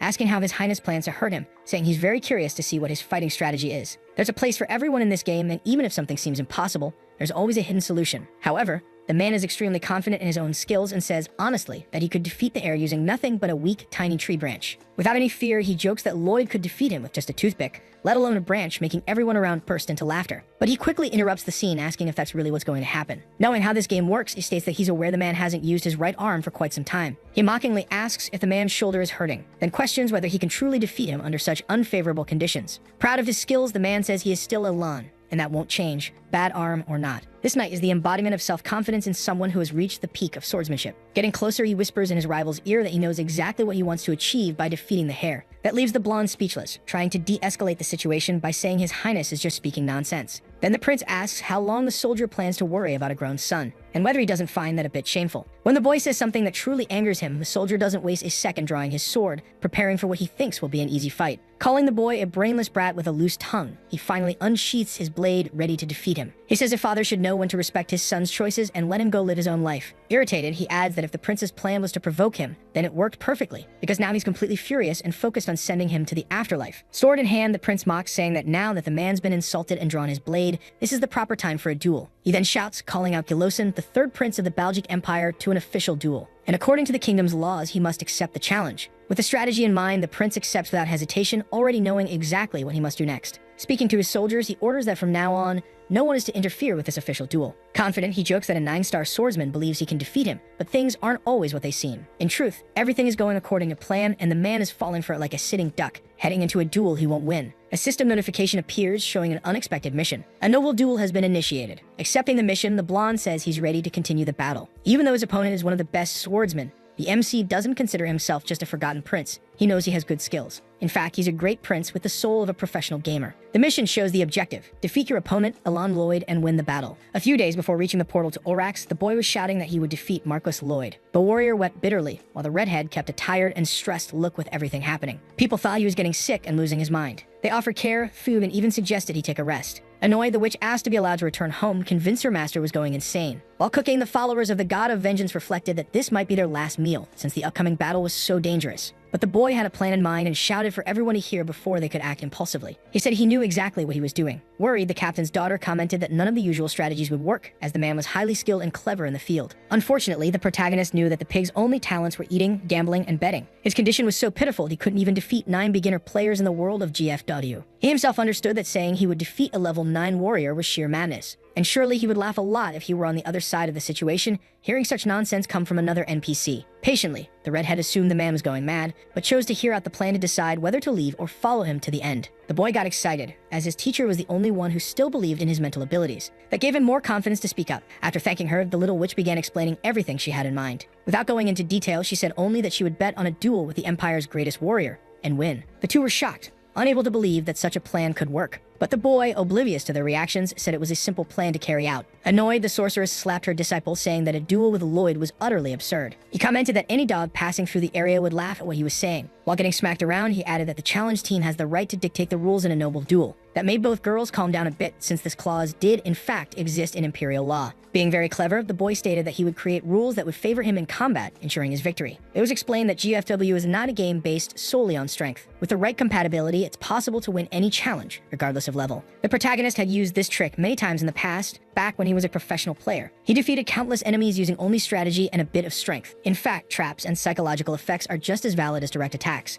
He remembered the time he was defeated by a simple water slime. Back then, he punched his monitor out of rage. Losing to one of the most useless enemies in the game was humiliating. If he dictated the rules and the warrior agreed to witness the duel, he could win. So they asked what kind of rules he was going to propose. After all, if the rules were too absurd, the captain would never accept entering a duel with a clear disadvantage. The warrior himself emphasized that he wouldn't witness a duel with unfair rules, because his honor as a knight was on the line. Experienced and an excellent gambler, the boy replied that he would propose 3 rules. First, no magic would be allowed. The combat would be purely sword versus sword. Second, if either combatant's sword touched the ground, the other would win immediately. Third, and most importantly, both would fight without armor. The 2 girls were shocked upon hearing all the rules, but right after, they started doubting the boy's strategy, saying those rules wouldn't help him at all. Already very impatient and annoyed, the sorceress conjured a vine and ordered her student to turn around to be properly punished. But she didn't know that, in reality, this ended up helping him. The punishment restored the boy's class abilities and stamina. The warrior remarked that banning magic could limit the captain, but quickly corrected himself, knowing the man's skill went far beyond that. Tied up from head to toe, the boy was humiliated by the redhead, who sarcastically asked if he really thought he could knock the captain's sword to the ground.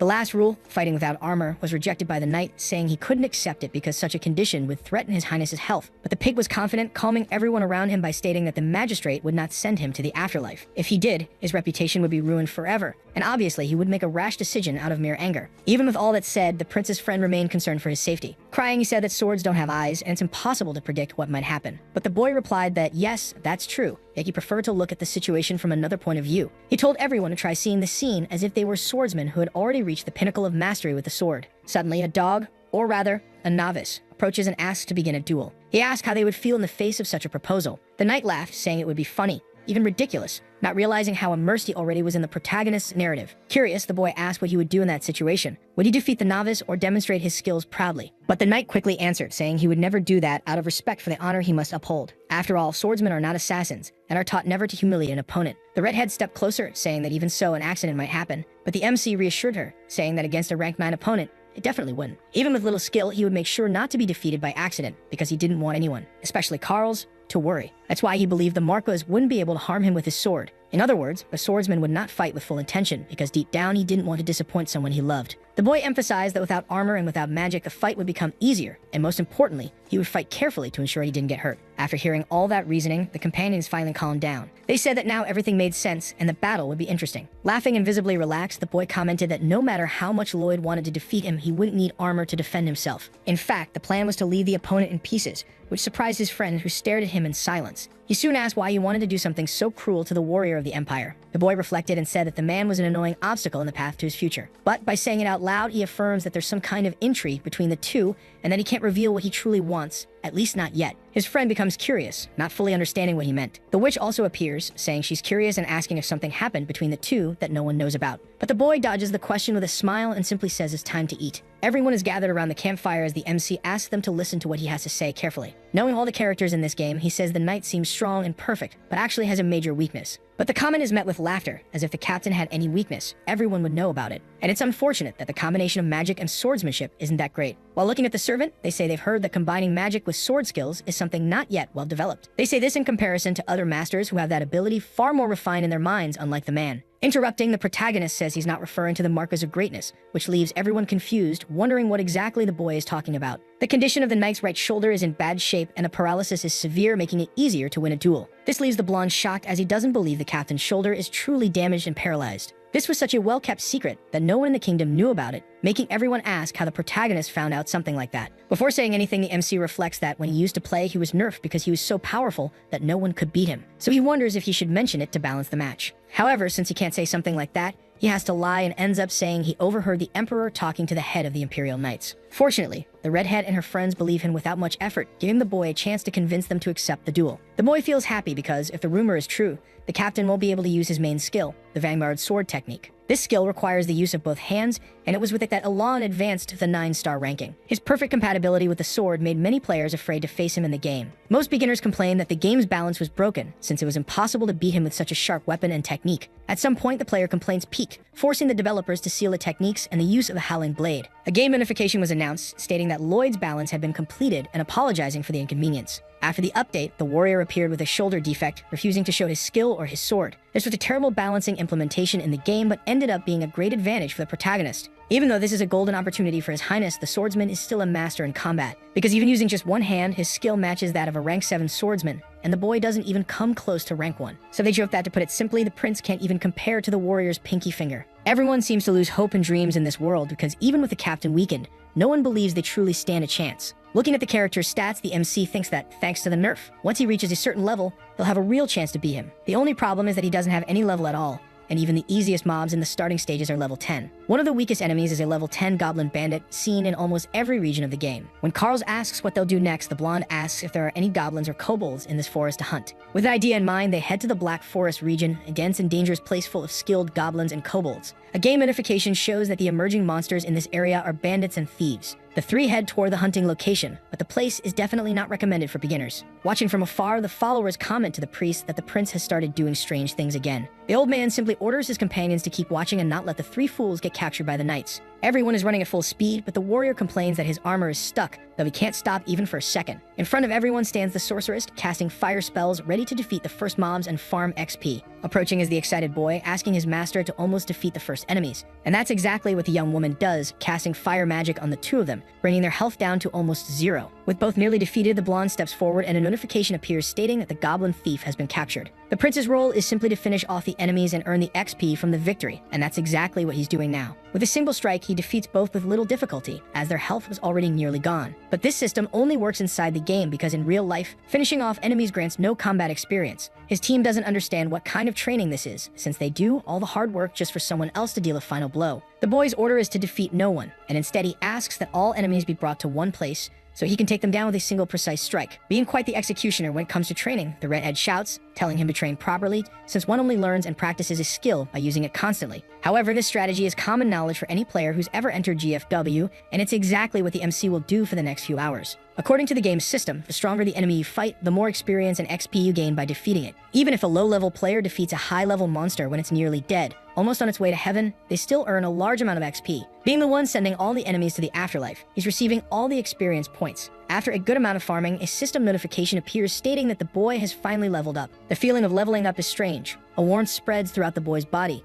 signaling that it's time to improve his skills. However, in the middle of the hunt, something catches the attention of the future swordsman, leaving him frozen. One of the goblins crawls nearly lifeless, complaining that his opponent is a coward for using such a dirty strategy. Unfortunately, inside the game they are considered just mobs that revive endlessly, but they look like living creatures, making the MC hesitant to finish them off. Seeing that the boy is hesitant to eliminate mere enemies, the team complains, saying he should think about the dignity of the Imperial family. But the boy believes he's already leveled up enough and says they should look at the stats, which are what matter most right now. Another skill point is awarded, prompting the boy to open the notification system to allocate it. The system opens the skill tree to unlock a new skill and make the prince even stronger. The boy becomes even more excited, happy to finally be reaching a decent level and able to defeat his enemies. With the skill tree open, several abilities appear in the sky for the protagonist to choose from and increase his combat power. Then he tells his teammates he's going to learn a new skill, leaving everyone curious to know which one it will be. The skill chosen will be one that can best exploit the knight's weakness and guarantee victory. Exploiting the captain's shoulder pain will be a good strategy, but the man still has many techniques capable of defeating any opponent. Starting to write on the ground with a stick, he lists several techniques the man might use, asking how to deal with them all. He claims the boy has no idea what kind of sword technique will be used, but still asks if that's really the biggest concern, saying he has memorized all of those techniques and that's why he's not afraid of facing his opponent. He states and writes in the dirt that the technique the Marquis will use is called Sword Trafalgar. Even though the man knows many techniques, he will certainly use that one in a duel, for reasons that will be explained next. This technique was passed down through generations until it reached the Night Lord, and it focuses on defense and coordination. This piques the blonde's curiosity, who wonders how the prince knows such classified formations, as it should be impossible to predict which skill would be used. This technique is excellent for those who value defense and coordination, and it was created in the Kingdom of Luxon, one of the Empire's vassal states. However, this kingdom sought complete domination and used Sword Trafalgar to aggressively and severely hunt down the nomadic people. This strategy was extremely cruel to that people, and many were defeated without even having the chance to defend themselves. And in truth, all abilities have their counter-reactions and techniques that can be used for defense. The persecuted nomads swore revenge on the Kingdom of Luxon, even though they were at a disadvantage both in technique and military strength. To avoid army surveillance, these people hid their anger and practiced their own sword skills relentlessly and with vengeance. With that single technique, they struck back at the oppressive kingdom in a coordinated assault. This one technique nearly defeated the entire Kingdom of Luxon, as it was designed for the sole purpose of revenge. Unfortunately, the nomads were defeated in the end, but they left behind their culture and sword knowledge for anyone willing to learn. The technique is called Nomadic Quick Sword, containing all the resentment of a people who wandered the lands of the continent. And it ends up being perfect for the occasion, as it is the best defensive skill against the Marquis's technique, ensuring victory. After learning the Nomadic Quick Sword technique,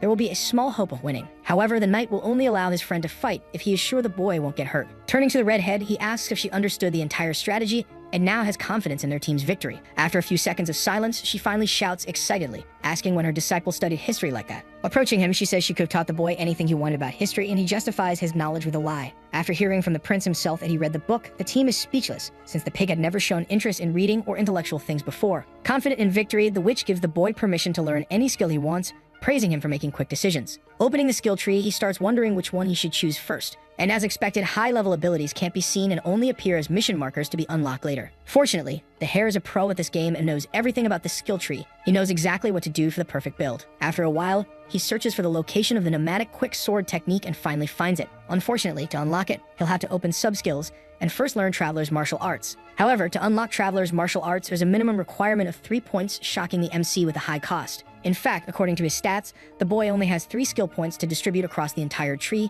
meaning he'll have to pay a very high cost just to unlock one. This is considered a rip-off, as he'll need to spend all of his points just to unlock a basic punching skill. Even though it's expensive, there's no other choice. He needs this ability to access higher level ones. Spending his 3 precious points, he finally learns the martial arts skill. After learning it, the wild fighting method is added to the prince's body, giving a 1% bonus to both strength and endurance. As soon as his partner levels up, the knight notices a physical difference and is briefly surprised. He approaches, saying the boy's vitality has improved, and it's clearly visible that his body is in much better shape since the start of the journey. This excites him because it all came from simply learning one skill. Finally, the second ability for the build is unlocked, making the Lord excited about becoming even stronger. However, once again, the cost to unlock it is very high, minus 4 points. The boy is left completely speechless at how much he's being ripped off, not believing it should cost so much. Apparently, the point requirement increases with each level, meaning the MC must level up 4 more times. He wonders how long it'll take to gain 4 levels just by gaining XP from hitting simple goblins. Thinking ahead, he recalls that the Nomad's technique is the 3rd skill to be unlocked, and begins calculating how many points he needs. He quickly realizes he'll have to reach level 9 to unlock the build needed to defeat the Marquis, and that's going to take a long time farming XP. And at this exact moment, the boy is still at level 1, making a strange expression that leads his friend to suggest he rest. Apologizing, he tells his team that a long and difficult road awaits them, leaving everyone confused about what they're going to do. Then he says it will be as hard as driving a bus, leaving the warrior confused about what a bus is,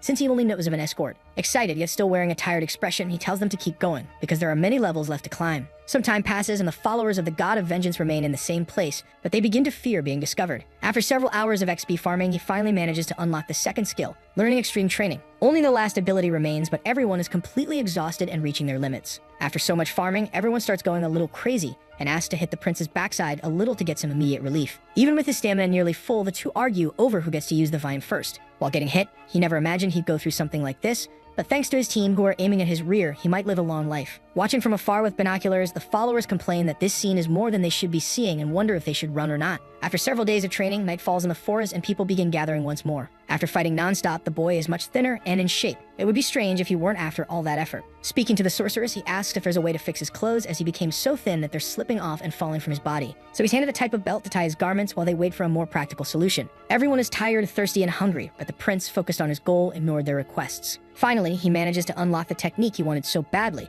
and now he can head toward his long-awaited objective. The warrior says that, although it's a counter-reaction ability, it's still a weak Class C skill. But the protagonist reassures him, saying it will do for now, and that this technique actually has a hidden secret. The clues to unlocking the secret are that this technique holds the resentment of an entire people, and second, it requires defeating an enemy's technique once. Several days of intense training go by, with everyone giving their all to improve their skills. With that, the day finally arrives to challenge the great Elan Lloyd to a duel. The 3 rules for the battle are: no armor is allowed, no magic can be used, and if your sword drops to the ground, you lose. However, the knight believes the rule of fighting without armor is ridiculous and refuses to accept it. The ex-fat boy stands in a battle stance, sword in hand, waiting for his opponent to accept the rules so he can finally get what he wants. The soldiers comment on the third prince, asking if he has a hole in his head because attacking the magistrate seems idiotic. Others speak more angrily, saying the boy is a disgrace to the empire. At the start of the battle, the blonde can sense his enemy's thoughts, and it feels as if they want his arm to be sliced off. As the fight begins, as expected, the warrior activates his great technique, which begins to energize his sword in the first few seconds. Not wanting to fall behind, the MC also activates his nomadic quick sword skill to counter-react. Seeing that his blade is glowing too, he feels ready and tells himself he's prepared to win. However, one problem remains. The hidden secret of his technique is still locked, and discovering it would give him an edge. Before the fight officially begins, his teammate complains that the boy needed more training time, as he learned the skill just recently. It seems the boy forgot that his opponent is the captain of the army, and it would have been safer to leave this duel to the blue-eyed blonde. Unfortunately, fully aware of how the game system works, he knows that no matter how much more he trains, he won't grow stronger. There's no way out. This leaves the warrior confused, but there are many reasons, and one of them is the conditions for evolving certain skills. Ilan's technique is Class B, and the protagonist is Class C, making it clearly weaker. As his opponent advances, it's explained that the way to evolve the nomadic ability is to perfectly defeat the Trafalgar technique. A notification shows that by being on the same level as the opponent, the evolution condition has been updated, and now requires defeating the enemy's technique at least once. Unfortunately, neither of his 2 teammates can use this ability, meaning the only way to level it up is by defeating the powerful opponent. In this duel, his primary goal is to achieve the evolution of his skill against the Marquis. He already expected a ridiculous condition like this, but it's still an insanely difficult challenge, even for a professional. The knight keeps advancing fearlessly, while the MC thinks this is just a rhythm game and nothing more, remembering his endless matches using the simple method of clicking the mouse according to the timing shown on the computer screen. But things get much harder in real life because he also has to move his body. The redhead becomes concerned about her student's health, but interference in the battle is not allowed. If the witch intervenes in the duel, her partner will immediately lose and she will be severely punished under imperial law. The battle progresses at an insane pace, with the warrior advancing and the hero maintaining a defensive stance. The fight is so dangerous that the blonde can't afford even a millisecond of mistiming in his defense. There's almost no margin. System notifications display the progress of the fight, indicating whether he was hit or when he perfectly blocked an attack. Activating in 5 seconds, the Trafalgar attack's ultimate is triggered, enough to defeat the MC with a single blow. Sweet and cold, he realizes his opponent is going to use the final version of his skill in this fight, seeing that he's more unhinged than he appears. Once again, his system notification reminds him of his objective, to perfectly counter the Trafalgar sword technique. For a few seconds, he's trapped in his thoughts, reflecting that if he loses now, his priests will be exterminated. And without a doubt, he'll be forced to return to the royal palace, only to be sent to heaven by those who want him 6 feet under. Completely focused on his goals, he tells himself he won't accept that fate or such a tragic ending. Channeling the spirit of a complete warrior, he points his blade forward, waiting for the attack. Seeing this reaction surprises the knight, who didn't expect such courage,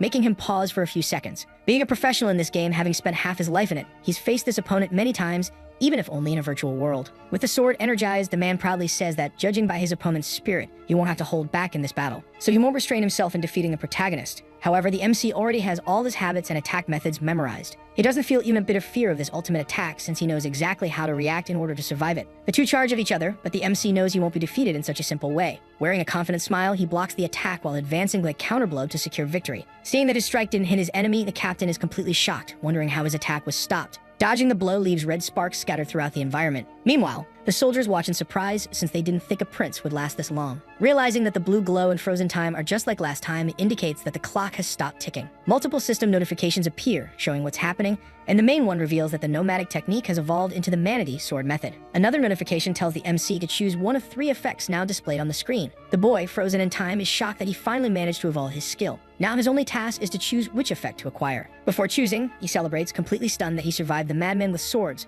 wondering if this is a bug or not. However, he almost drops his mouse, which would make his in-game sword fall, a tragedy that would signify defeat. Still, the duel isn't over yet, and the boy must stay focused in order to actually defeat his opponent. Once again, the manatee method prompts him to choose one of 3 special effects before continuing the game. It's explained that the Chinese words come from the nomadic people having borrowed some martial techniques from the eastern continent. The first effect, total annihilation, is known as an area attack, likely of massive damage. But the protagonist chooses flower graphing, believing it must have some dazzling and necessary effect to win this battle. As he clicks in the system, he shouts that his choice is the flower ability. A system notification appears, confirming that the ability has been learned. The game remains paused while the skill is being embedded in the MC's body, ensuring that when the game resumes, he'll be able to truly win the duel. The system notification says that the game's functionality will return to normal, prompting the MC to prepare and refocus. It's explained that this chosen skill transfers flowers from one tree to another, and somehow, this will be useful. It has the ability to deflect enemy attacks and amplify the user's own counterstrike. In truth, this skill is known for being a counterattack technique and is made precisely for moments like this, guaranteeing an unlikely victory. As the abilities activate, the blonde is left completely speechless, not expecting his opponent to be so skilled. In addition to all this, every other ability was added to his counterattack techniques,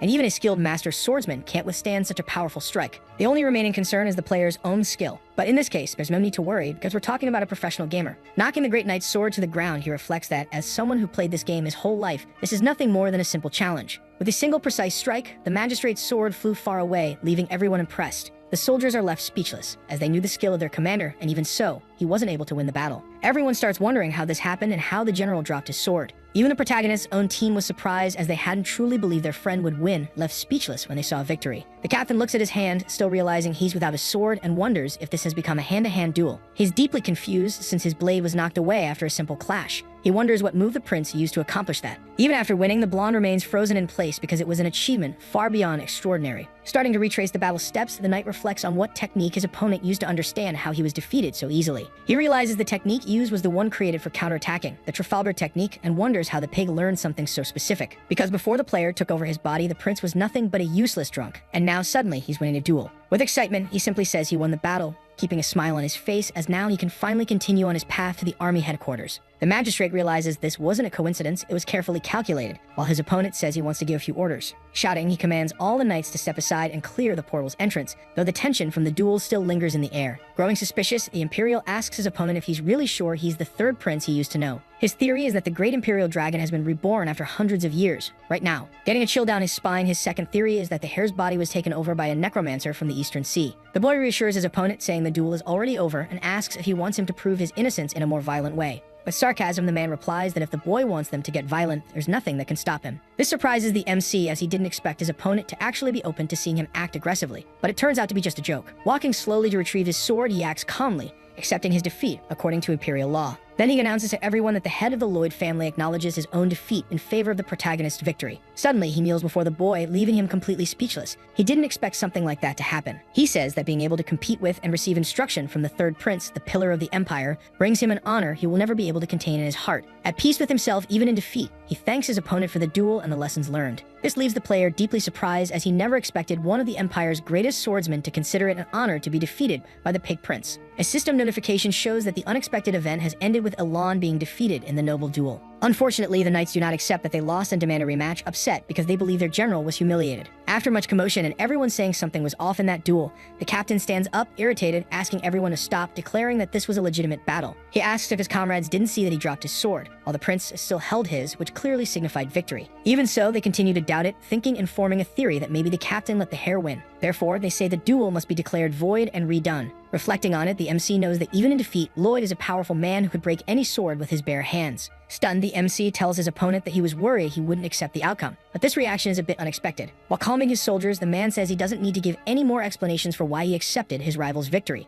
Joking that a loser of a duel should stay silent, he admits he ended up talking too much just to ease his soldiers' concerns. The MC reflects that this is what a great man looks like, and that's exactly what his friend will become in the future. He also notices that the little witch is in love, thinking to himself that she can't have a crush on both the father and the son at the same time. Honorable as always, the knight says he'll open the way for the prince to pass and promises to ensure the revolutionary army gets through the portal. Everyone gets excited when the blonde asks the priest of vengeance to prepare for teleportation to the capital, celebrating at last their victory after so many days of training and hardship. The witch asks her friend if the Marquis will be alright since he just betrayed an order from the Empire. Unfortunately, there will be no consequences for the knight as he was defeated in a noble duel and now must follow imperial law. And every decision must follow the will of the victor, even if the winner is recklessly insisting on heading to the enemy capital. As they talk, the blonde interrupts everything by shouting, saying he doesn't want them gossiping right now. Before they leave and move toward their goal, the man gets the prince's attention, asking if he can have a few words. Saying it's for the honor of the royal family, he explains that he'll set up a place for everyone to wash up before they go, asking if that's alright. What the man is actually saying in a much more polite way is that all the adventurers are filthy, and that's bad for the imperial family's image. Inside the bath, while cleaning up, someone says they'll also serve a meal so the group can make the journey without going hungry. 2 buckets of water are placed on the ground to wash the travelers so they can finally smell decent. After cleaning themselves, they comment that the water and cloth turned black from wiping their bodies, joking they were dirtier than rags.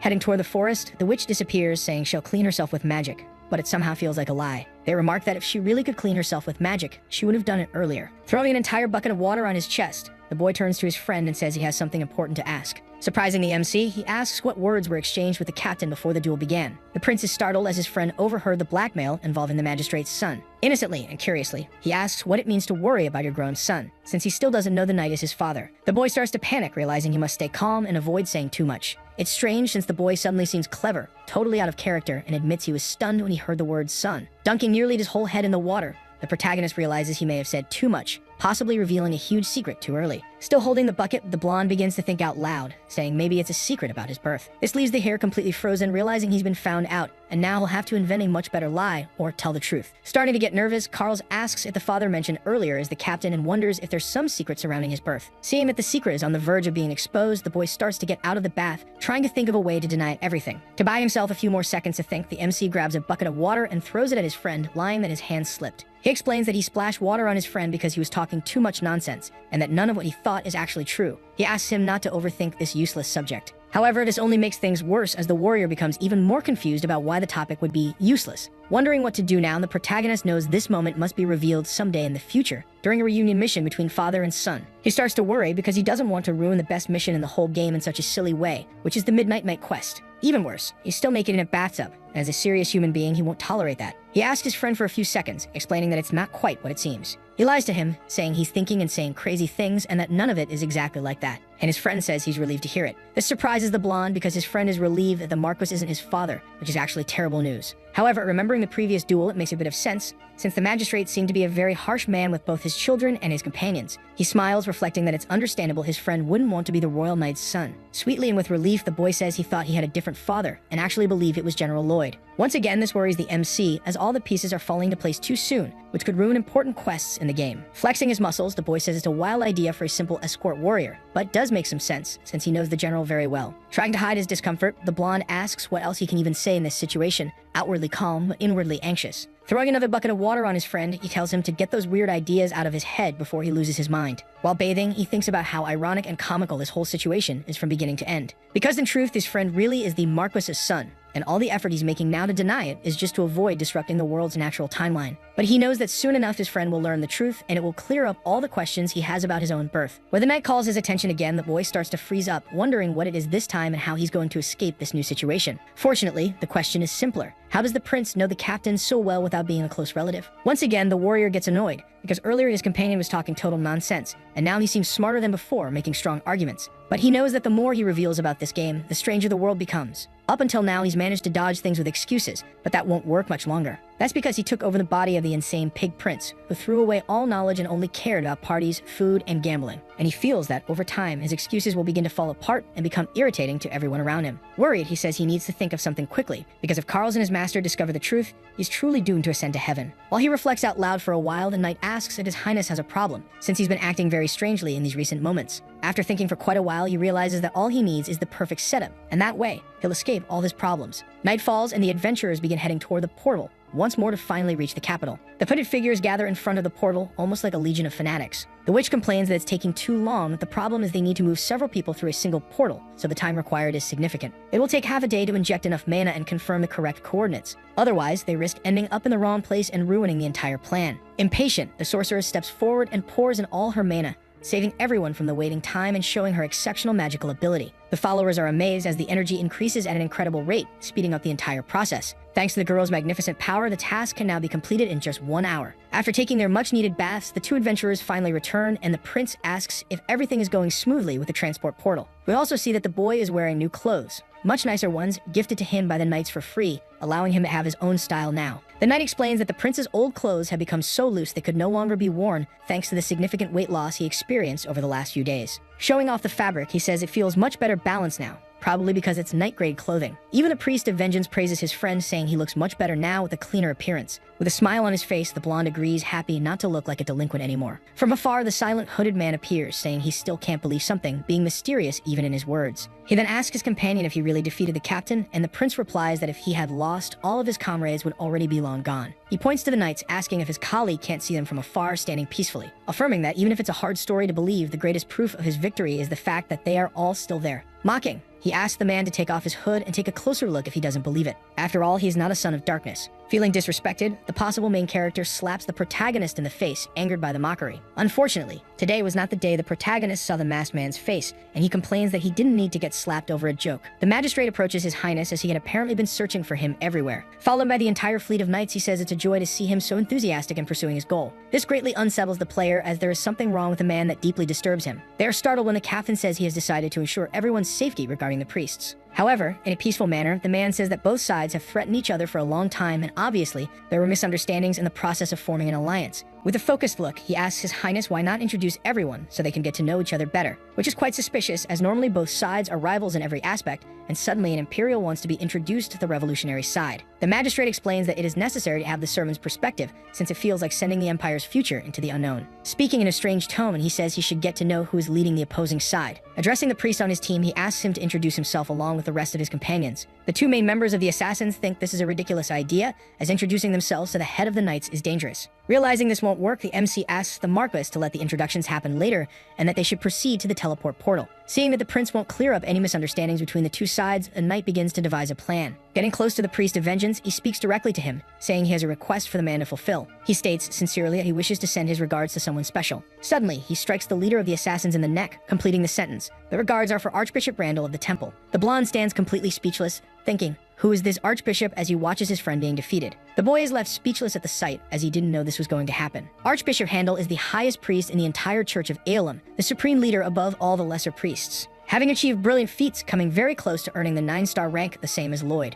Being an excellent warrior despite it not being her specialty, surviving many great battles. It is known that she was on the front lines in a direct battle against the Empire, managed to face the Marquis, lost an arm in the process, and was forced to flee. While the captain says he will take her other arm, the MC reflects that this would be like a slap in the face for someone who has already lost one. It would be a terrible idea since she already lacks a limb, and bringing this up would be risky. Approaching the masked man, visibly irritated, says that even so, the archbishop will be left wondering about the health of her rival. He asserts that he will personally give the proper answers to the lady, as it seems the great Marquis hasn't gotten rusty in the meantime. In a friendly tone, the blonde says the gate to Orax will open soon, and that his highness should begin preparing to go with the revolutionary army. Before that happens, he asks his priest to go ahead and prepare with the others, as he needs to talk to his friend before making decisions. The two stand face to face, staring at each other for a few seconds before starting to speak, as there's much to discuss. Breaking the initial silence, the captain says his highness won a duel against one of the Empire's finest swordsmen, and therefore must follow the orders of the victor, and he won't stop the boy from heading toward his goal in the capital, Orax. However, as a knight of the Empire, there are things he needs to ask, questioning what the young man thinks about entering enemy territory in this way. Before answering the older man's statement, the blonde reflects aloud if that's the first question. He stays silent for a few seconds, thinking before responding, and then Lloyd says he went on a secret mission a long time ago, when he was younger. He states that there's no place as dangerous as Orax, as it's a land of blizzards, and the fortress, there's like an iron wall. On top of that, to make things worse, inside the fortress, many clever thieves infest the city's streets.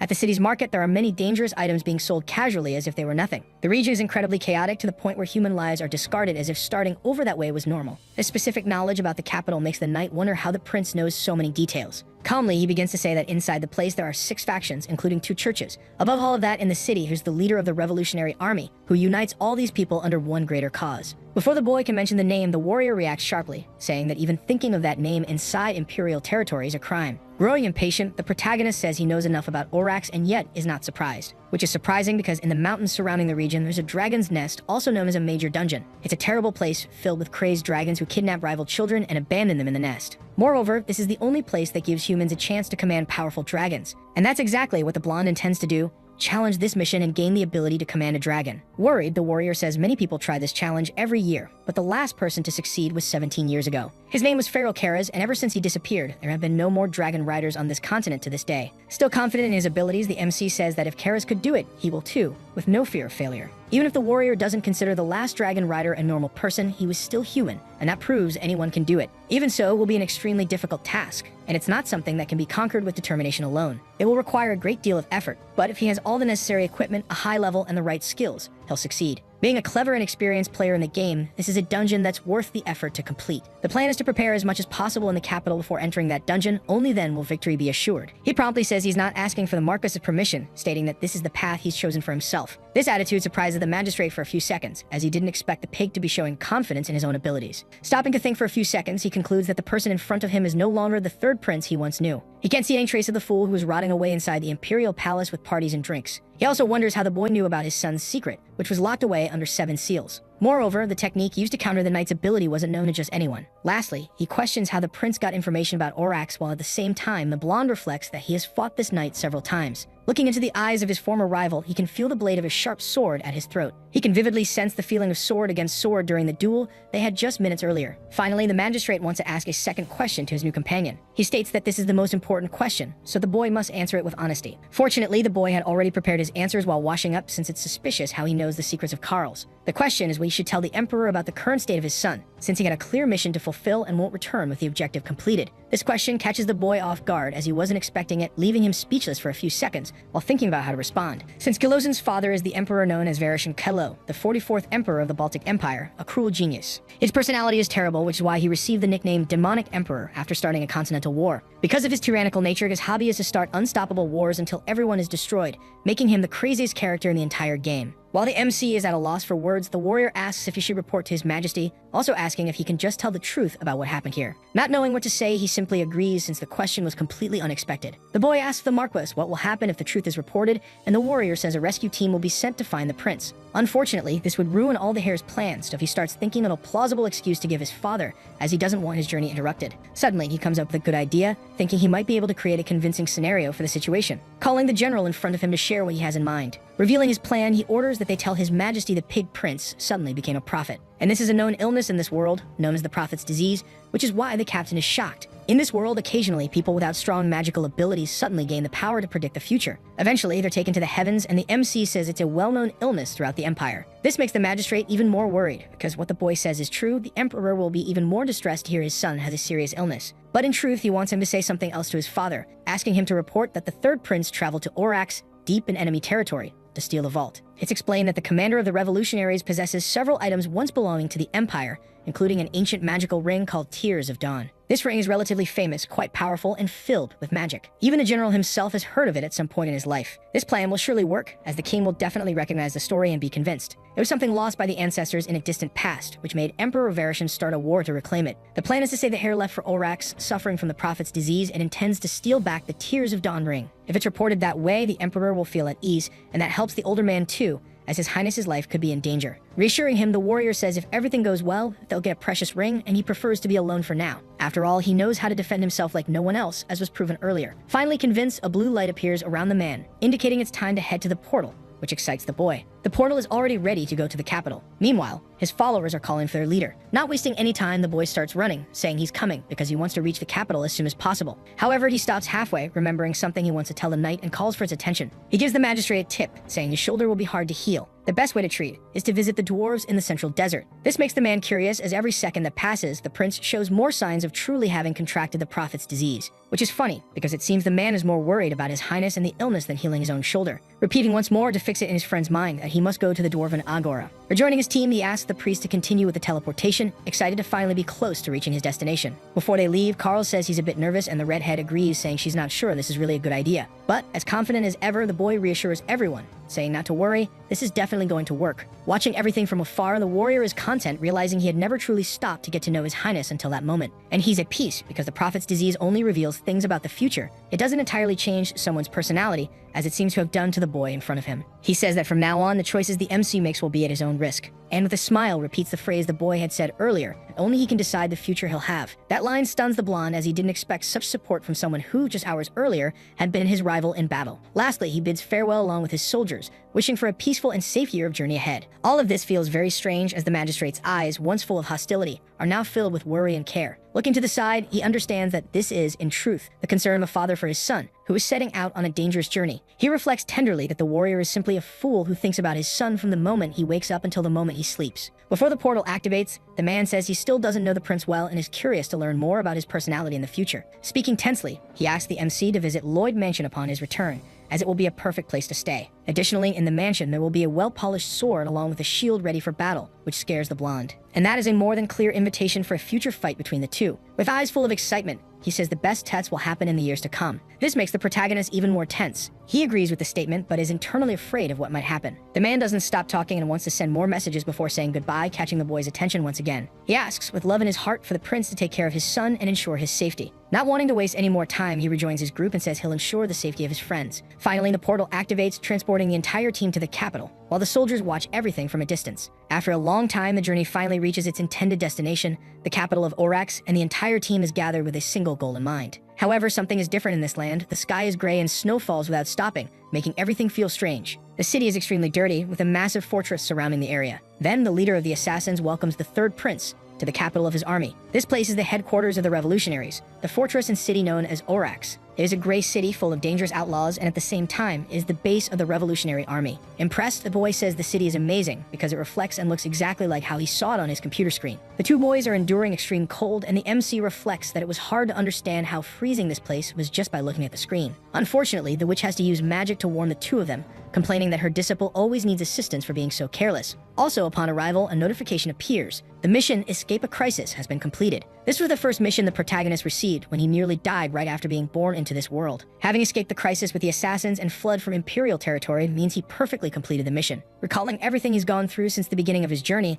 up until defeating the knight in a duel, he thinks he has never felt such difficulty as now. Seeing his friend smiling, the old man asks why. The boy replies that it's nothing, but inside he's happy. Another notification appears. Upon completing his latest quest, rewards have been given to the boy. This makes him extremely excited, and he opens his equipment menu to see what prizes he received for completing the mission. The rewards were 30 gold coins, a novice equipment set, access to the inventory, and a Class D Destiny card. This makes him ecstatic, since getting 30 gold coins at the beginning of the game is a very generous reward. A starter gear and inventory access are basic rewards, but still very useful to have. But what grabs the MC's attention is the Class D card, a coupon to draw a new card, stronger than his current one. His current class is F, so the chance to get a better class is a huge advantage right now. Shouting with excitement, he catches his friend's attention, thinking that this means he can replace his current card, Slave Plagiarist, with something much stronger. And to keep the good news going, he's about to reach level 10. That means he'll be able to draw a second card for his deck. If he uses the Class D coupon now, he could not only add a new card, but also release the current one and replace it with an even more powerful card. Being practically a professional player, he would normally ignore D-rank cards, but right now, this is the best news he could have received.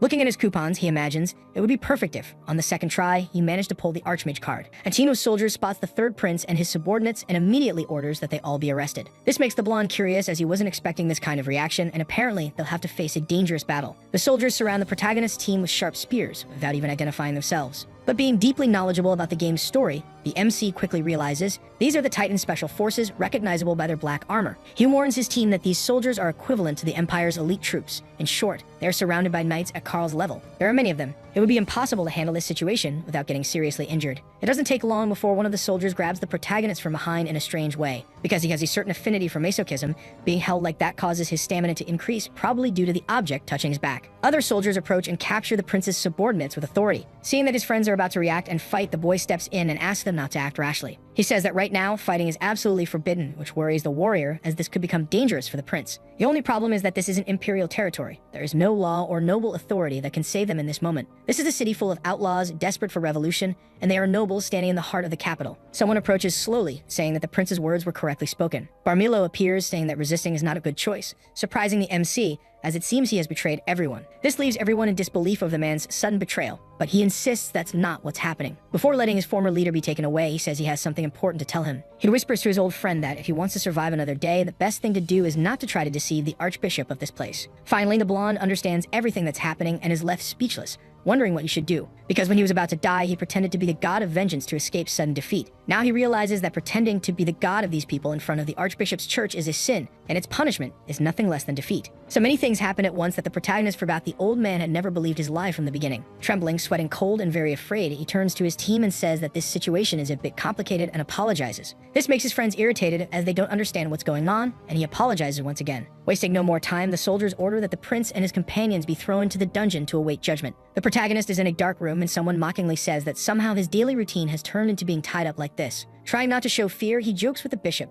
saying that he probably collected several instruments in case someone actually impressed the god of vengeance. A majestic figure in white robes approaches and asks how the prisoner is feeling at the moment. Then, in a cheerful tone, she welcomes the boy to the headquarters of the Revolutionary Army. This is Archbishop Handel, who lost her arm many years ago in the battle against the magistrate from the duel. Tied up, the boy says this is a bit extreme for a welcoming ceremony, asking if his friends are going to be alright. Without answering, the woman sits down and picks up a piece of paper, building up mystery about what she wants to say, with a different aura surrounding her. The hero argues that he brought the assassins back without any injuries, even those who tried to hurt him, and in return, this is the hospitality he receives. The woman isn't fooled and says she's fully aware of the prince's actions as he managed to deceive all the priests perfectly. Starting to panic, someone appears behind the boy, causing him to beg to be released. Not knowing how the girl knows everything, he asks if she received a revelation from Yahello or if the men told her the whole story. Promptly, the woman replies that she already knows everything, and thanks to that, she won't need to use any of the more dangerous tools for the procedure. It's explained that this character is a bishop who was close to reaching rank 9 but was wounded in battle, forcing her to give up fighting. It doesn't take much thought to realize that the old woman is very different from the leader of the assassins, Parmelo. The old man is someone who uses his blade carelessly and defeats whoever he wants, but still has a bit of compassion in his heart. However, everything is different with Handel being a viper and the human closest to having contact with the god of vengeance, Yahello. In other words, the woman is only one step below her god, practically the second in command of the religion. Wasting no time, the blonde admits that he truly pretended to be someone he shouldn't, confirming every rumor. However, the woman shows no reaction besides an evil smile as her prisoner admits to having impressed a god. Confident, the boy says he won't apologize for lying to people who were trying to send him to the heavens, as he was forced to do it. Repeating once again, since he doesn't want to waste time in this prison, he says he really did pretend to be the god of vengeance to the woman. Speaking in a defiant tone, he says he won't apologize because the Revolutionary Army's soldiers tried to send him to the afterlife, which justifies his actions. The old woman already knew this, as God himself had revealed to her that someone shameless was pretending to be what they were not. She says it won't make any difference whether the boy tells the truth or not because she already knew. And he starts to sweat cold, realizing that this is a very difficult situation to escape from alive, and he must think carefully. Nervously, he asks if Yahello also told her about the duel with Lloyd a few hours ago. Obviously, the Archbishop would understand what it feels like to fight the magistrate, as that had already happened many years ago. Afraid for his life, the boy tries to think of some way to escape, while the woman repeats the name of her oldest rival. In disbelief, the woman says she couldn't believe that the person who stole her arm and her future lost to someone like the prince. And that insult makes the boy uncomfortable, as he's no longer the pig he once was, having changed a lot since the beginning of his journey in this world. Challenging his opponent, he asks if she wants to defeat him, telling her to try because he knows she'll regret her actions in the future. And he justifies his words by saying that in 1 week an irreparable disaster will fall upon Orax. He states that the Revolutionary Army will lose power, and this will be opportunity for revenge the Archbishop has been waiting for. Confidently, the woman asks if the boy really believes what he's saying about an irreparable disaster, claiming it's all nonsense. She says that in the capital, there are 2 churches with direct connection to God, Yahello's and Kisiras's. With so much divine power, she questions how they wouldn't be able to defend against some small disasters, smiling with confidence. Promptly, the boy asks if she really believes they can avoid disaster with divine power, if the cause of the disaster is the church's own members. Threateningly, the woman says many children in the capital will be sacrificed because of this evil disaster. This event will become known as the Defeated Children, and if they fail to solve it, countless children of Orax's NPCs will perish. Shouting, angry and impatient, he says the woman won't be able to prevent the disaster on her own, and only the Hare has the necessary information to solve this immediate problem. But in order to help the city, he asks to be released first, so they can have a real conversation without ropes or threats. When the woman says she'll release him, the blonde is surprised, not expecting such a generous act from his current rival. But that's not exactly what happens. The old woman orders her soldiers to drag the third prince somewhere. 3 men from the special forces approach the boy to drag him to a secret location. In reality, the prince is being dragged to the deepest and most dangerous part of the dungeon.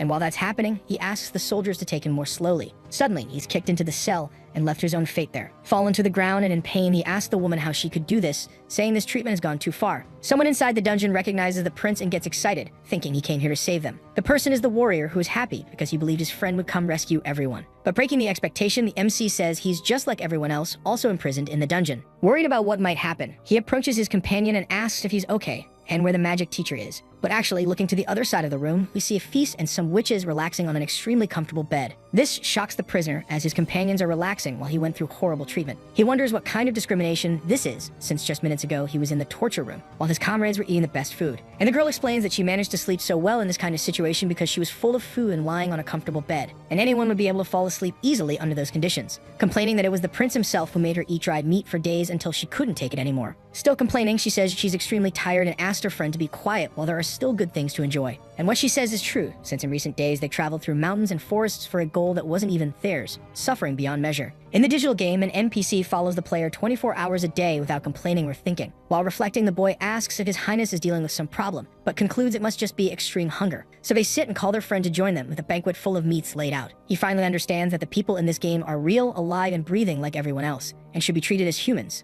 not as NPCs. Thinking he knew everything about the game, he hadn't realized that inside this world, things work differently, as if it were real life. While eating, the boy catches his friend's attention to ask if he met the Archbishop, which surprises the MC since that happened only minutes ago and he didn't know how his friend got that information. In truth, it's explained that Barmilo told them when he came to deliver the food. Fortunately, the Church of the God of Vengeance wasn't planning to do anything to the prince, but it seems there's some kind of opposition. And that's why they couldn't openly welcome the boy, because opinions in the capital are divided. After reflecting a bit, the blonde realizes there is another very powerful religious force in the city of Orax, the Church of Kiziris, which worships a different god. Barmilo, when delivering the food, also mentioned the faction conflicts in the region. And in Orax, there are 6 different factions, each with a unique brazier and diverse goals. At the moment, the team is imprisoned in the Church of Aeolum, one of the 6 factions. The opposing faction is the Church of Kiziris, led by nuns and composed mostly of women. There are also the border guards, the city guards, and the original corporates of the Revolutionary Army. Lastly, and one of the most important, are the Titan Special Forces, directly commanded by the leader and equivalent to the Imperial Army. It's said that the Church of the Nuns insists that His Highness is an enemy and constantly demands that he be either expelled or sent to the heavens. That's why the city received the boys' arrival so harshly, even if they didn't resist and openly. Fortunately, good news arises amid all this tension. The blonde's stamina has been restored after the harsh treatment in prison. Something comes to the protagonist's mind as he considers that the city's opinions are divided on how to handle his arrival. And that means the Church of the God of Vengeance might hand him over to the opposition,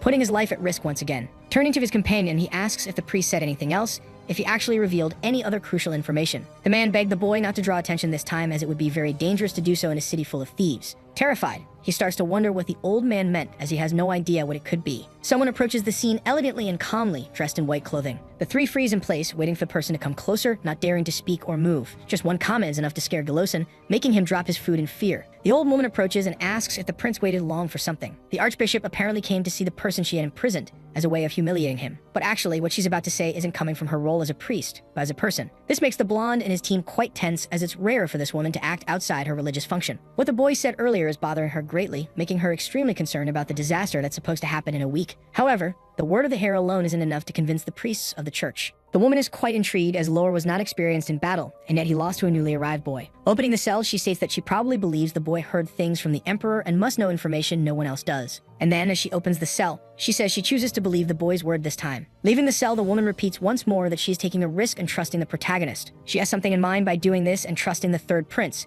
as she wants to prevent the disaster from happening. A system notification appears, surprising the MC, and the main objective is to escape from prison, using the help of anyone possible to solve the case and save people's lives. It is explained that the leaders of the revolution do not agree on a solution due to their differing opinions. This is quite strange, this mission appearing out of nowhere, as it should only be triggered for a character with a very close relationship with the bishop. And the trigger for this mission to appear is getting caught doing some type of illegal activity like the one the protagonist was involved in. He wonders if this is the kind of treatment one gets for being considered someone's friend, reflecting that maybe people in this world form friendships differently. A doubt arises in the blonde's mind, and he asks the woman, why are they no longer enemies, since pretending to be a god is an unforgivable crime? He curiously asks why she suddenly believes his words and wants to risk everything. The woman stays silent for a few seconds, just staring at her new colleague's face, as she has a lot on her mind. In truth, it's explained that the disaster the prince mentioned was already being discussed and was known, which is why she accepted his help. The day before, the god of vengeance made a revelation to the high priest and said the lives of the capital's children were at risk. And to the shame of the Revolutionary Army, a member from within the cult itself is responsible for this tragic event. Knowing the game's story, the blonde is certain that what the woman said is true. There are too many traitors to count on one hand in this game, just like the Viscount who betrayed the Empire a few days ago. The tragedy that will happen in Orax is the work of a member of the revolution, and the Church of Kiziris is located just ahead of the Church of the God of Vengeance. And that's where the heartless NPC is hiding before the calamity occurs. The woman explains that although she already knew about this, she was not told how to prevent the disaster, only given a hint that it would definitely happen. It is explained that Yahello likes to intervene in human problems only to create situations that require great vengeance, thus via his own power. And at that very moment, Barmillo says his church is investigating the people behind the disaster that is about to happen. Surrounded by assassins, the blonde reflects that the traitor is also a member of the Revolutionary Army and is very well hidden, making him hard to find. Because this man can observe movements inside the church, and when the prince spoke about the disaster, the old woman considered many possibilities. And the first is that he might be a double agent sent by the Empire, who heard this information somewhere. Approaching the boy, the girl says she's heard many rumors about the hair, and they seem false since he is quite different from what people say. In fact, she says the boy has a bright energy and aura, unlike the rumors that describe him as a fat glutton. This makes the boy embarrassed, as each day that passes proves that the rumors about him are no longer true. The one repeats that the rumors about the hair said he only knew how to eat and drink and wasn't like a real human, always making ridiculous demands of his servants. This impresses the boy, as his new friend is using a kind voice to say such harsh things. The redhead, having faced many problems since the beginning of the journey, confirms that the last rumor is not a lie. But returning to the serious conversation, the prince says it's a lie that he is a double agent. He explains that he didn't get this information from anyone else and affirms that the Church of Kiziris is about to take action against innocent young boys. This leaves everyone frightened, as 1 week is a very short time to solve such a huge problem. This tragedy will happen on the day of the Red Wind Ritual, where many children gather. This ritual is very unknown. Not even the sorceress read about it in the vast Imperial Library. In truth, it is a coming-of-age ceremony for the boys of the Industrial Revolution to become real men, like a rite of growing older. And the one planning the calamity is going to wait for a large group of boys to gather in one place and then make their plan succeed. It is known that the children will be brutally forced to ascend to the heavens before reaching adulthood, and this is a cruel event that makes the boy deeply uncomfortable. The burning question is why the boys are being targeted, and it's explained that every boy in the capital, upon becoming an adult, will become a soldier in the army. In fact, for a child, there are two possibilities: either become an extremely trained soldier or a man who devotes his life to faith like a priest. This actually makes the knight even more confused, since in theory, these boys would enter the church in the future, and that would be a loss. But in truth, the Church of Kiziris does not accept men as priests, because the goddess of deception only accepts women or men who wish to become women, serving them in full devotion. The warrior becomes very curious to know what it means to be a man who becomes a woman, and in his mind an image forms of the two of them wearing nun outfits and wielding brooms as weapons. The redhead says her problem is just that simple, there's no need to defeat them, but that's not what the boy meant. She explains that if you enter their church, you must devote yourself 100%, and they will transform you into a perfect woman using their mysterious magic. This greatly frightens the knight, who didn't know something like that existed in this world. It's beyond his imagination. Then the boy asks if his friend wants to become a priest of the rival church, and he, afraid, says he's happy the way he is right now. Reflecting a bit, he then asks if this means the church will eliminate every boy who isn't going to join them as a priest in the future. And that's exactly what will happen. Every boy who could become a resource for other factions will be eliminated, just as I say this. The system notification shows the event, the boys' deaths, explaining that one of the priests of the rival church had a terrible idea for the rebirth of his power. Another notification explains that the decision was made to eliminate the boys to reduce the chance of them becoming adults and joining other rival factions. And the disaster will take place on the day of the Red Wind Ritual, where all the boys gather, and if no one stops it, only screams and sorrow will be heard during the ceremony. It doesn't take a genius to understand that the boy is telling the truth, because the plan and date match perfectly. Irritated, the boy asks why such a horrible faction exists in this world, like this church of nuns. Wanting to stop the problem, he begins heading toward the rival church to deal with it himself, but the MC asks him to calm down, because if he goes alone now, the first to be eliminated will be the knight, since the place is full of powerful rank 6 individuals. Orax is a place built for people with terrifying power, and it's extremely difficult for a 6-star warrior to survive there without help. The sorceress approaches, apologizing as she believes her magic won't be much help in this terrible situation. Unfortunately, the protagonist team is strong, but in this context, they're just cannon fodder, which forces the hero to come up with a plan. To explain this, as always, the woman says it was the right decision to let the prince escape from prison, since he is intelligent and can help. She states that she doesn't know how the boy has such clear details, but that doesn't stop her from asking for his help. Approaching, she makes a formal and respectful request to the prince, pleading with him not to let the children become victims. Then the mission Savior of the Children is generated and a system notification appears, exciting the MC. The objective is to stop the rival church and protect all the children, being rewarded with relics from the Church of Vengeance. This makes the protagonist very excited and eager to finally complete the mission, as he will be able to walk freely in the capital without fear. Receiving another mission excites the protagonist, because now he'll have the opportunity to save hundreds of children and be seen as a hero of the city. One of the rewards is a reliquary from the church, and with this item he will be recognized as a religious member, gaining free access to do many things. He finally receives the rewards from the previous mission, which were being released by the bishop, obtaining a transit card for the capital and 3 other things. Even as the prince of the empire, he now can travel freely throughout the territory. He gets excited because once the rumors start about him saving the city's children, things will only get better. He'll probably be considered the savior of the city and everyone will adore him, having no more reason to think poorly of the prince. He imagines himself in the future with all the guards celebrating his name and enjoying his personality wherever he goes. The boy gets so lost in these thoughts that he starts drooling, making his friend call his attention back to reality. Suddenly, he realizes that he's still not in a favorable situation, being surrounded by black armored soldiers watching his every move. Unfortunately, the Titan Special Forces will still be an exception, even if he saves the city, because they are tough to deal with. But regardless of that, his main plan is to complete the mission, since it will bring him several benefits. In fact, his main goal in completing the mission is that the dragon's nest will be opened, and he will finally get his first mount. So he needs to hurry and finish the mission as soon as possible to get his first dragon and be considered the newest rider of his generation. Suddenly, the bishop appears, startling the boy, asking if something is wrong with him since he's acting a bit strange. Pretending to be clueless, he lies and says everything is fine, that what's happening is just pain from having been tied up too tightly earlier. Adding to his story, he says the way the woman looked at him earlier,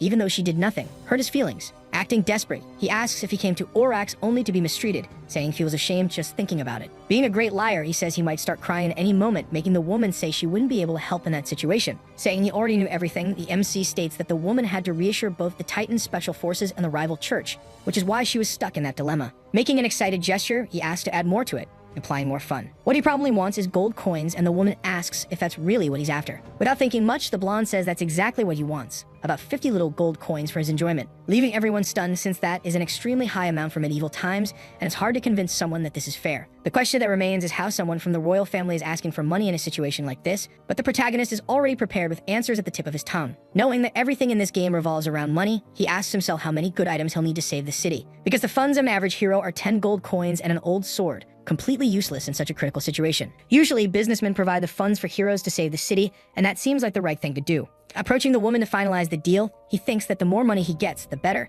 and the greater his chances of completing the mission. Without much thought, the woman says she'll give him the 50 gold coins because she believes in the boy, and a system notification shows that the boy has successfully negotiated with a friendly NPC. He gains the title of beginner negotiator and receives the 50 coins through negotiation. Receiving a sack full of coins to spend wherever he wants in the city, it's expected that the boy will use these resources wisely. Loving the money, he walks through the city celebrating, saying he's very pleased to have received it. He's excited to spend, reflecting that when you get a mission from an NPC, you have to negotiate like this. And that's what being experienced in the game means. The boy's team is outraged, asking where the guy who used to spend money like water is gone, since now he's asking others for money. His team seems to have two very different opinions from each other. But now is not the time to worry about small things like that, because there's a big mission ahead, and he's excited to use his precious gold. It's almost midnight now, meaning another day passes, bringing them closer to the day of the massacre. This means the rival church is probably already moving to fulfill its goal at this moment, and now only a few days remain until the Red Wind ritual. Then the warrior asks for his sword back, calling it Diamond, which greatly surprises the blonde. He doesn't want to keep it in his inventory since it has no use, so he takes it out and hands it back to his battle partner. However, the redhead wonders if it makes sense to give the sword back, as it would probably be useful for the mission, though a single blade won't be enough. In truth, they will need much better items, drawing the high priest's attention to ask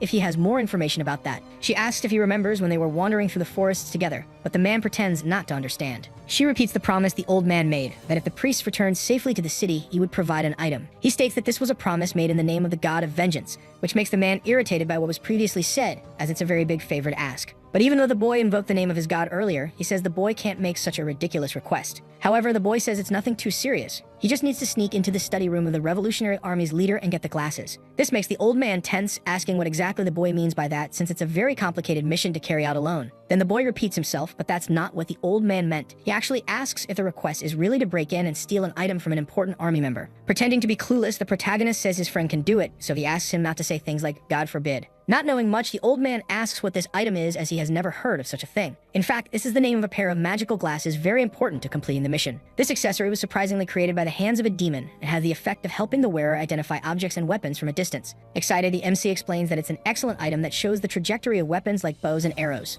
And with it, he'll be able to learn the aiming skill, since if you know where the arrow will land, you can make sure your shots always hit the target. To avoid alarming the man, he says to think of it as just a temporary loan. The capital is a tomb for the dead, and it's a famous map that even makes high-level, experienced players humble due to its difficulty. This place is full of overpowered NPCs and is extremely hard to enter as a beginner in the game. Besides that, its surroundings are filled with powerful monsters like ferocious wolves ready to tear apart anyone who gets close. Even experienced players have suffered many defeats in this area, including the protagonist. This is the most hellish place for high-level players, which is why it's so interesting for farming XP. For the protagonist, there's no better place to get easy loot early in the game, since there are always good items you can claim under the right conditions. That same night, the priest sneaks into the leader's study room, wondering what would happen to him if he were caught stealing from such an important man. Fortunately, the protagonist knows the leader is busy with another event at the moment, so there's no need to worry, and the man will be safe. While examining all the items in the room, the old man wonders how the prince knows so much about the world and about this other event. In addition to that, these items have the highest quality in the system to match the map's difficulty. While thinking that this place is a graveyard for low-level players, he bumps into something which could be his death sentence. Two con artists approach and try to rob the protagonist, pretending one of their hands is broken and asking what the prince will do about it. The condition to heal a hand is for him to give them all the money he has so they can go to the doctor. This is a lie, of course. The two men are street thieves who harass passersby. Starting to sweat from impatience, the blonde begins to wonder how he ended up falling into such a cliche. Fortunately, these guys make the boy quite happy as their levels are low and they're the perfect type of target for training and gaining cheap XP. The three men seem confident they'll get easy money from the hare, but that's not what's going to happen, because he's level 9 and his rivals are the perfect opponents to quickly gain combat experience. However, suddenly the warrior steps in front, saying he'll handle everything, ruining the MC's plan. He quickly attacks the two swords, destroying them instantly with a skill called Bear Hunt. Watching everything from a distance, the blonde thinks his friend is very cruel for using such a powerful skill on low-level NPCs. However, in the middle of the fight, the boy asks his friend to stop fighting, making him wonder what's wrong with that. But actually, the blonde explains that he's the one who wants to fight and doesn't want anyone getting in his way. He reflects that if he lets him continue, his friend will end up getting the experience points. Unfortunately, this feels wrong as he's stopping his escort knight from doing his usual duties, making the knight feel useless. Irritated, he approaches the prince saying that there is no noble in the world who fights against street thieves. Then the two begin an argument, with the protagonist claiming he fought bravely against one of the greatest fighters in the kingdom and won. However, in the background, the redhead arrives, telling the hero to step back and let the prince fight this time. She explains that Jalosid must learn to protect himself because there will be moments in his life when he won't be accompanied by anyone and will need to act. In places like this, the authority of the royal family can't protect him, and even locations such as the imperial palace are no longer that safe. The man argues that the prince has his whole team to protect him and doesn't need to deal with these problems alone. The woman agrees and says that clearly they do their best to protect him, but that won't work in every situation. She asks a question: for how long will the two of them be able to do this job of protection? After all, they're only human beings who are destined to go to heaven at some point. She asks that they trust in Galozan's abilities and let him fight, at least this time on his own. She argues that this is another way to show loyalty to their lord, and this argument is enough to convince the knight. He then apologizes for thinking his highness was too limited to perform dangerous tasks, and the prince responds by telling him to rethink his attitude in the future. Thanking her, his teacher observes as his opponents get up, excited to begin a fight. Excited, he tells the man in red to come in with everything in a one-on-one battle. Cracking his fingers, the other blonde says the prince should come whenever he's ready. That's exactly what he wanted. Before the fight begins, the prince calls his team's attention, warning that this doesn't mean they shouldn't interfere if things go badly. He says that if the situation becomes too dangerous,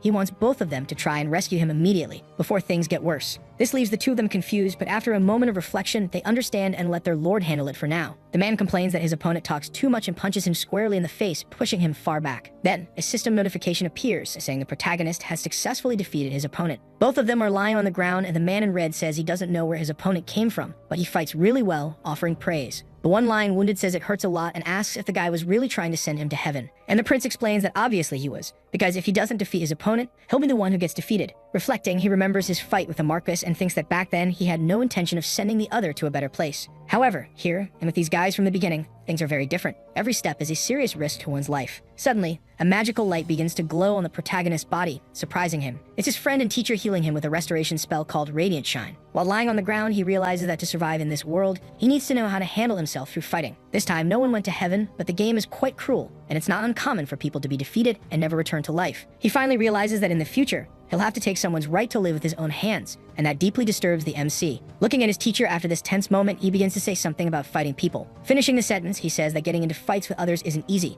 and that's everything he's thinking about right now. Fortunately, the woman is happy with his progress and praises him, saying he's learning very well and improving every moment. She says that survival and hardship go hand in hand, and that sounds strange to the protagonist, as if he's receiving advice from a 20-year-old child. But in reality, it's clearly the wisdom and experience accumulated from her past lives as a sorcerer. Looking at his opponents, he says he knows they're only pretending to be unconscious to avoid joining the fight after that overwhelming defeat. Two of the street thieves look at each other irritated because they didn't expect their plan to be discovered once again. Then, afraid of getting beaten up again, they start running in the opposite direction from the hero. Suddenly, angry, the boy grabs his friend's sword and starts running toward his opponents, looking to finish the fight. He realizes this is a common tactic among newcomers who are just entering the city. The plan is to run away and call for other allies who are also thieves. And we see that this is exactly what's happening. The boy in green is running at full speed, calling out to his comrades, shouting that there's an intruder in the area. It's common practice for this kind of people to group up to defeat their enemies, but this irritates the blonde as he refuses to be treated like just another fool. Running with sword in hand, he says he's seen enough of this trick and knows exactly how to stop it by using the last ability granted by the gladiator class. He never thought he would need to use this useless technique in the city, but things turned out differently as he strikes his rival. The skill is called Affinity for Sadism, and it hits the enemy with an attack that causes a powerful bleeding effect, with a cooldown of 1 minute. The two bandits collapse to the ground with pain in their backs and red liquid oozing out. This greatly irritates the protagonist as the ability doesn't deal real damage and is more of a flashy and theatrical technique. Making the best of a bad situation, he orders his opponents to kneel and call him master, saying it all with a mischievous and sadistic grin. However, his team, watching from afar, thinks this is ridiculous and inhumane to do to others. Fortunately, the blonde knows that the bandits won't be sent to heaven by this weak ability. They'll just look very injured. But in truth, the player doesn't really know if they'll die or not, because they seem to be in intense pain all over. He brushes off that thought and approaches the thieves' leader, saying that now it's his turn to suffer. A system notification shows that the alleyway rookie is having an abnormal reaction, extreme fear. He drops to his knees and begs for his life as the MC approaches with his sharp sword. And that's quite surprising, as he wasn't expecting such a tense reaction from someone who was trying to beat him up just minutes earlier. The other two henchmen are still lying on the ground with their backs exposed, realizing it doesn't hurt at all. It's just red, but it wouldn't be smart to react or try to fight. The bandit is begging desperately, stating he'll do anything his opponent commands. And this begins to interest the protagonist, since he now has a world of possibilities to order the man around. He starts smiling as many ideas run through his head, and the rival confirms again that he will do absolutely anything he's told. His first order is to identify himself and reveal his name to the team, Thompson.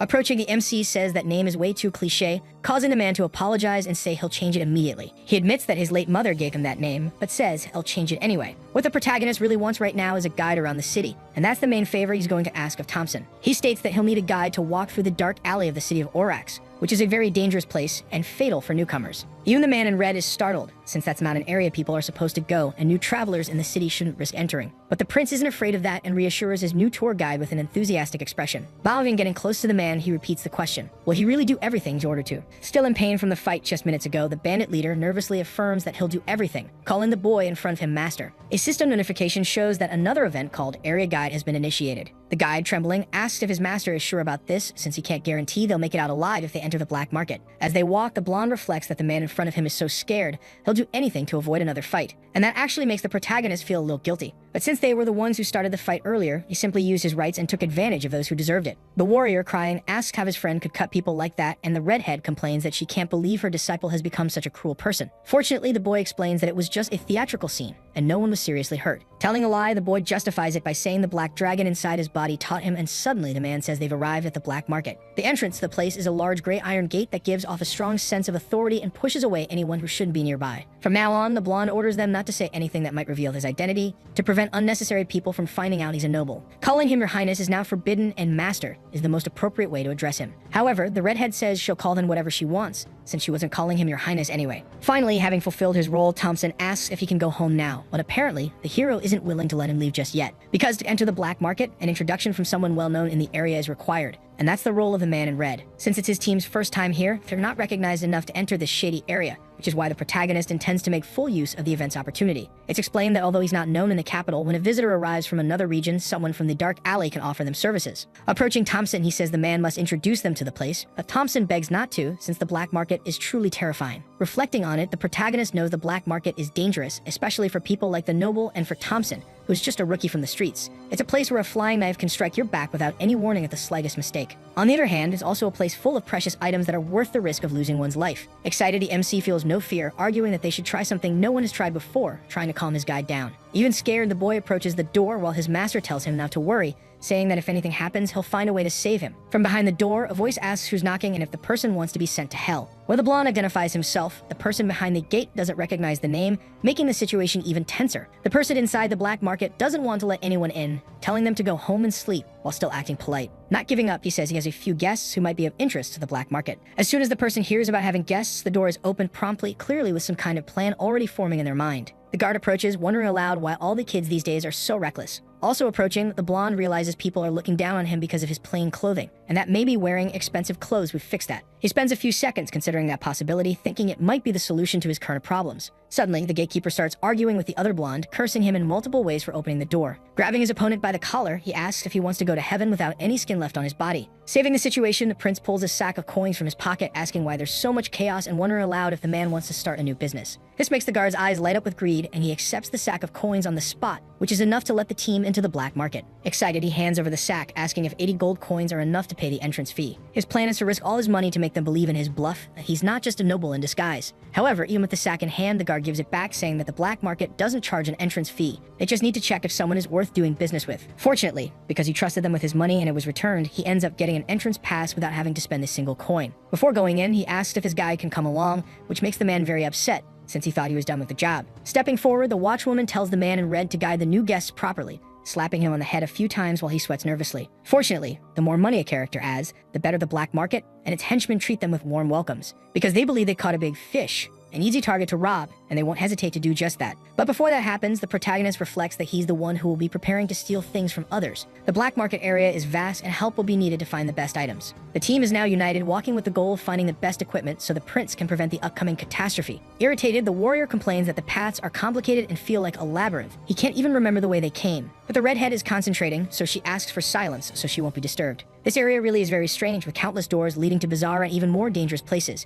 This kind of location is commonly associated with illicit substances, gambling, and unauthorized human trafficking. In each of these places, dangerous transactions take place, and the labyrinth is designed this way to quickly evacuate clients and products from this part of the city if the guards invade. The worst possible thing that can happen is for an unfamiliar visitor to open the wrong door. This could result in a fatal tragedy. Unfortunately, the criminal doesn't know much about the streets in this area and may not be very helpful to the protagonist's goal. Fortunately, being a professional in the game, he says he'll take care of everything, so he asks everyone not to worry. This makes Carl's quite curious, as his friend was supposed to be a newcomer to the black market, and it's strange that he seems so confident and eager to handle everything. The request from now on is to look for a room that makes absolutely no noise. Normally, a noisy room is much better when you're in the black market, but this time it's the opposite of what they're looking for. So, as they move along the path, they start listening from door to door to figure out if they're in the right place. And many rooms, obviously, were designed to be traps, to rob fools or the unaware, which is why the completely silent room is the correct one to enter. After quite a while searching, they finally find the right room, but strangely, there is no presence in the place. It is easily identifiable that the door is completely hidden by magic. As the blonde approaches, he says that extremely dangerous transactions happen here all the time, which scares their guide, making him nervous. But when they open the door, they see a large place that looks like a palace filled with many things and a gambling table. There are many luxury items and beautiful, elegant women catching the attention of the guests. Upon entering, the blonde says this is the real black market, and this is where things really happen. His team is disappointed because they think the prince came here just to gamble again, assuming he hadn't changed. But he reassures them, saying he came here to obtain 3 important items. The first is a bow called Quick Death. The second is a magical accessory called Forest Rosary. And lastly, and most importantly, a shield called the Balance Shield. Just thinking about these items makes the protagonist's mouth water, but he needs to stay alert. Approaching excitedly, he reflects that he came here to take the grand prize, calling it the Fat Cow, and that's exactly what he's going to do. However, the masked man didn't expect to see the prince in this place, and that's likely going to be a problem. The hare has the same reaction, as he thought his problems had been left behind. This makes him extremely tense, sweating cold because he knows exactly who is standing in front of him. This is the masked man who was with the priests earlier, likely the protagonist of the story. Impatiently, he asks what the MC is doing there in an irritated tone, and Gillosin replies with the same question, saying he's the one who wants to know why the boy is there. The coated man hadn't expected to find the prince in this place and mocks him, saying that apparently he still hasn't been able to break his gambling habits. The blonde defends himself and says the man can't see anything in front of him because of his mask and that he enjoys spending time with his grandfather. Removing part of his mask, the boy says he can clearly see the pig's face without any problem. Reflecting, the MC thinks he still isn't sure why he transmigrated into this game, but for some reason he possessed the body of the crown prince. And as soon as he was born into this world, this guy was also there, strangely enough. He was a very quiet masked man who observed everything without interfering, seemingly the protagonist of the story. Just thinking about having to meet someone he hated in such an important place makes the blonde angry, saying the encounter was unpleasant. However, the stranger says he believes the two might have similar goals, leaving the hare confused. The hooded man says he managed to figure out what the boy's objective was, and apparently, he has the same one in mind. Looking into the room, he asks if the MC's goal was to get the balance shield, and apparently, that's also the masked man's objective. The balance shield is a protective item, and it will be the necessary object to save the children from the catastrophe that will happen in a few days. The boy's main goal is to obtain it no matter the cost, since it is the most important item to complete his mission. The blonde notices that the man is trying to get in his way by the way he talks about his skills. This makes the two of them stare at each other like rivals as the assassin discreetly threatens him. But a thought crosses the protagonist's mind that the man in front of him may have changed factions. Although they strongly dislike each other, both were members of the Revolutionary Army, but his opponent can switch factions as many times as he wants due to the game's system, which means that if the boy sees him as an obstacle, he can join an enemy faction. And with that, the penalty for defeating team members disappears, giving the masked man the freedom to do whatever he wants with the MC. This shows that a fight between the two is inevitable in the future, but that would ruin the game's plot. While lost in thought, the man calls the prince's attention, startling him. Then he says he can't let Gillosin get the balance shield and approaches calmly. Fortunately, the prince's team won't just stand by, and if a fight has to happen,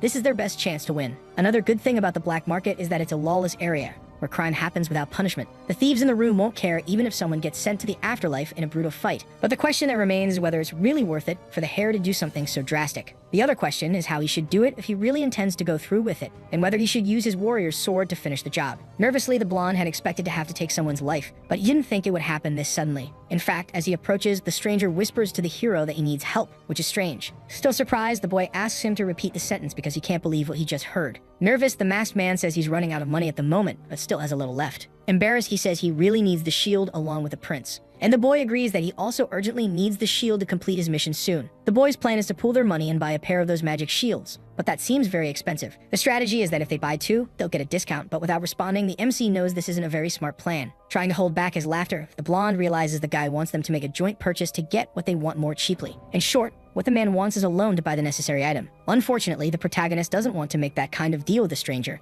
and all he needs is to get the shield on his own. The shield is almost out of stock, since many people are after it. Even if the man begs a lot, there's no such thing as a group discount in a place like this. However, something catches the boy's attention, a betting table, which could be a golden opportunity. So suddenly, he says he'll accept the boy's proposal and loses all his money before moving on. The boy's plan is to negotiate a joint purchase through bargaining, which is why he's asking for money up front, but the hooded man notices the MC has a strange smile. Since the man was throwing a tantrum about giving up the money, the blonde withdraws his proposal and says he'll buy it alone, but the man changes his mind. Handing over a bag with 92 gold coins, the prince is surprised as that's more money than he expected, meaning the stranger really needs the shield. Embarrassed, he says that's all he has in his pockets, worried about what will happen with it. He wonders if this guy is doing all this to stop the disaster too, which is a relief because he believes he won't become an enemy in the future. A man in purple asks if his guests have finished their conversation, and the blonde answers yes. Perceptive, the man says he heard that the two are after the balance shield, asking if that information is really true. However, the cost is 300 gold coins, since the item is one of the most valuable in the entire market. This greatly surprises the entire team as they weren't expecting such a steep price, and not even with the prince's money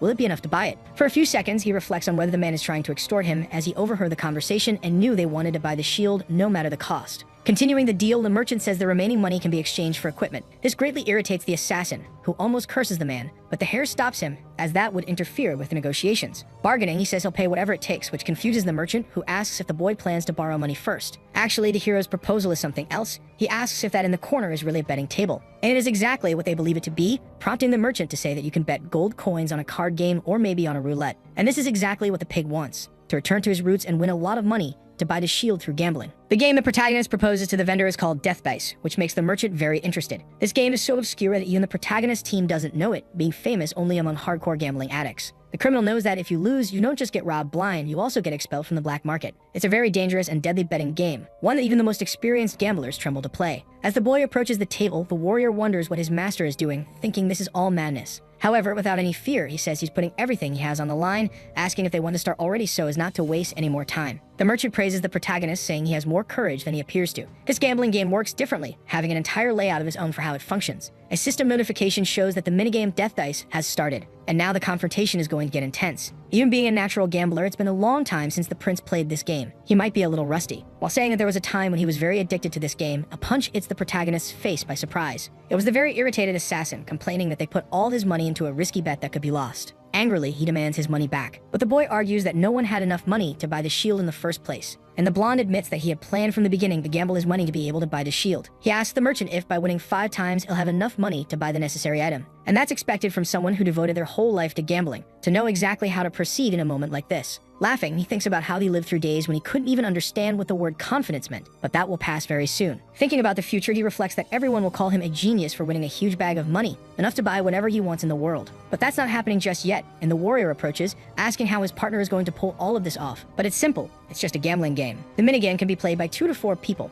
and when it's your turn, you roll a die and move a piece according to the number that comes up. Rolling the die, the number 3 appears, indicating how many spaces he should move the piece. It's pretty easy. You just move the piece according to the number and try to reach the treasure chest on the board. On the first roll, the protagonist wins 10 gold coins, but there's still a lot to gain, since each treasure chest has a different prize. The merchant rolls a 4 on the die, landing exactly on a treasure chest, and wins 20 gold coins just from that chest. The rules are simple, and it's very easy to win money, but just as easy to lose it. The team gets tense as the game goes on because even though it's simple, it's risky even while earning lots of money each turn. The assassin approaches the protagonist, worried since the opponent has twice as many gold coins as the MC, indicating a possible sudden defeat. Irritated, the boy tells the man to leave as he's ruining his focus with his loser's stench. The merchant notices that the guest, even when losing, stays incredibly calm, which is strange. Approaching the hooded man, he realizes there's a very odd smell coming from his clothes, while the man says he should defeat the prince for that attitude. The knight starts to feel nauseous, which makes everyone worried, as this is not the time to be distracted. They didn't come here just to be defeated. The vendor realizes that all of the prince's subordinates seem clumsy, and that he's the only one who truly knows how the world works in this place.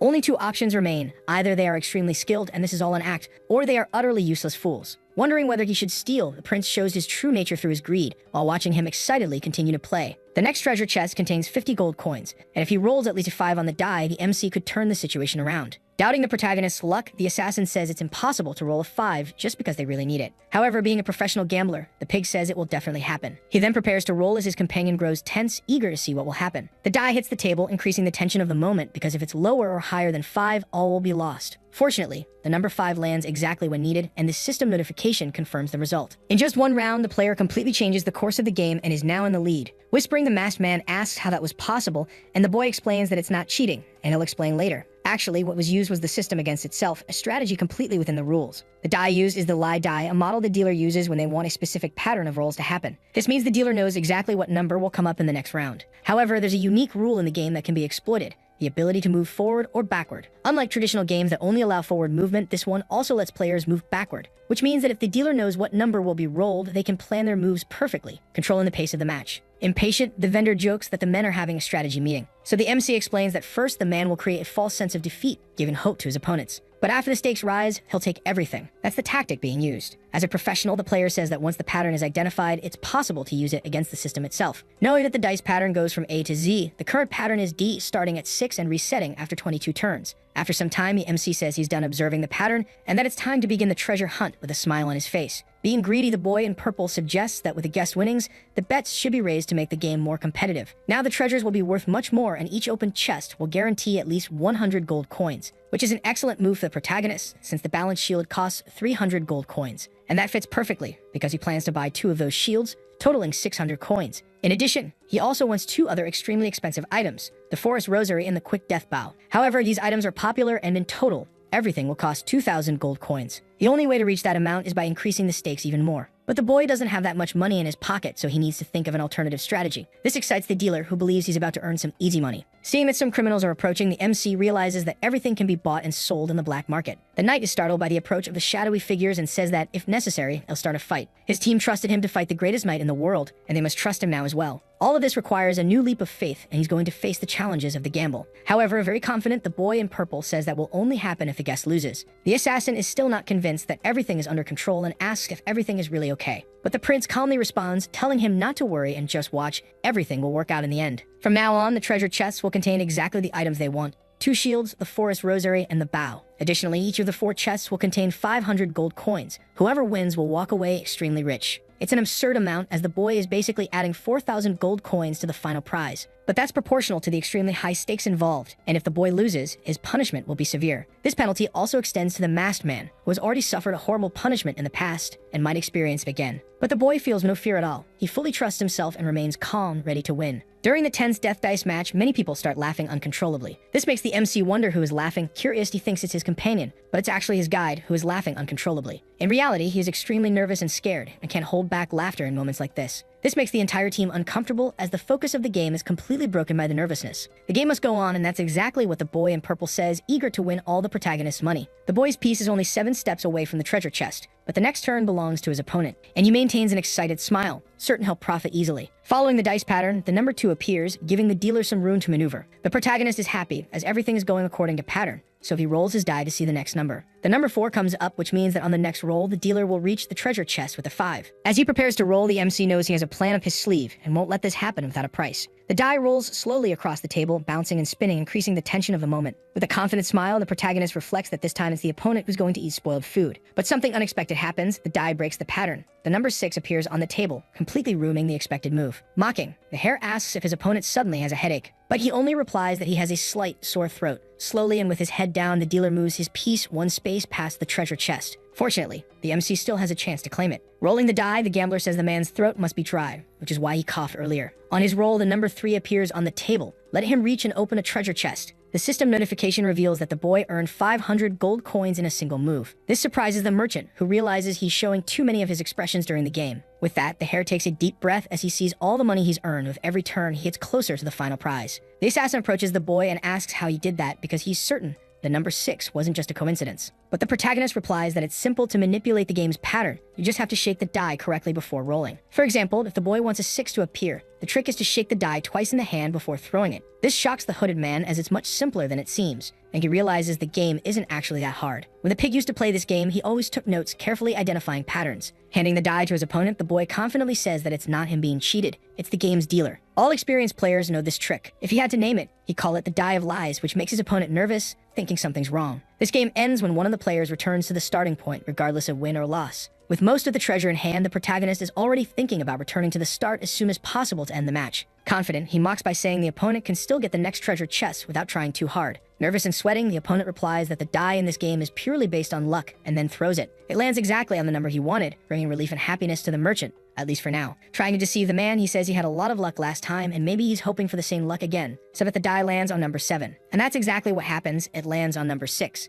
However, to avoid raising more suspicion, he doesn't change the game's pattern, letting it fall on the correct number to keep up his momentary bluff. Rolling the die once more, the number 3 comes up, increasing the tension of the move. As he moves the die, the purple one says that the last time he played, he didn't have this kind of pattern shifting issue, and he decides to move his piece 3 spaces forward, reaching a treasure chest. Receiving all the gold coins from the chest, he thinks that maybe it was just a coincidence that the wrong number came up in the last round. Stay in character so no one becomes suspicious. The blonde says that his opponent has won once again, building a sense of trust in the game. However, the killer approaches, asking why his friend gave the chest so easily to the merchant, since the right thing is to take everything possible in the match. But the plan is to give the man the impression that he's in control of the situation and winning the game, because if he gets scared and returns to the starting point, the game will end in defeat. So the hooded man asks if his comrade intends to deceive the opponent to a point where he can no longer return to the start, and that is exactly what he's going to do. What no one knows is that this game is already in the protagonist's hands, and he had already won before it even began. And it will be too late when his opponent realizes he's trapped in a snare. The number 4 appears and someone opens the treasure chest, managing to acquire the first shield of the balance. This move leaves the vendor extremely impressed, as he didn't expect the game to turn so quickly, but there is still hope of winning. The shield of the balance was added to the protagonist's inventory,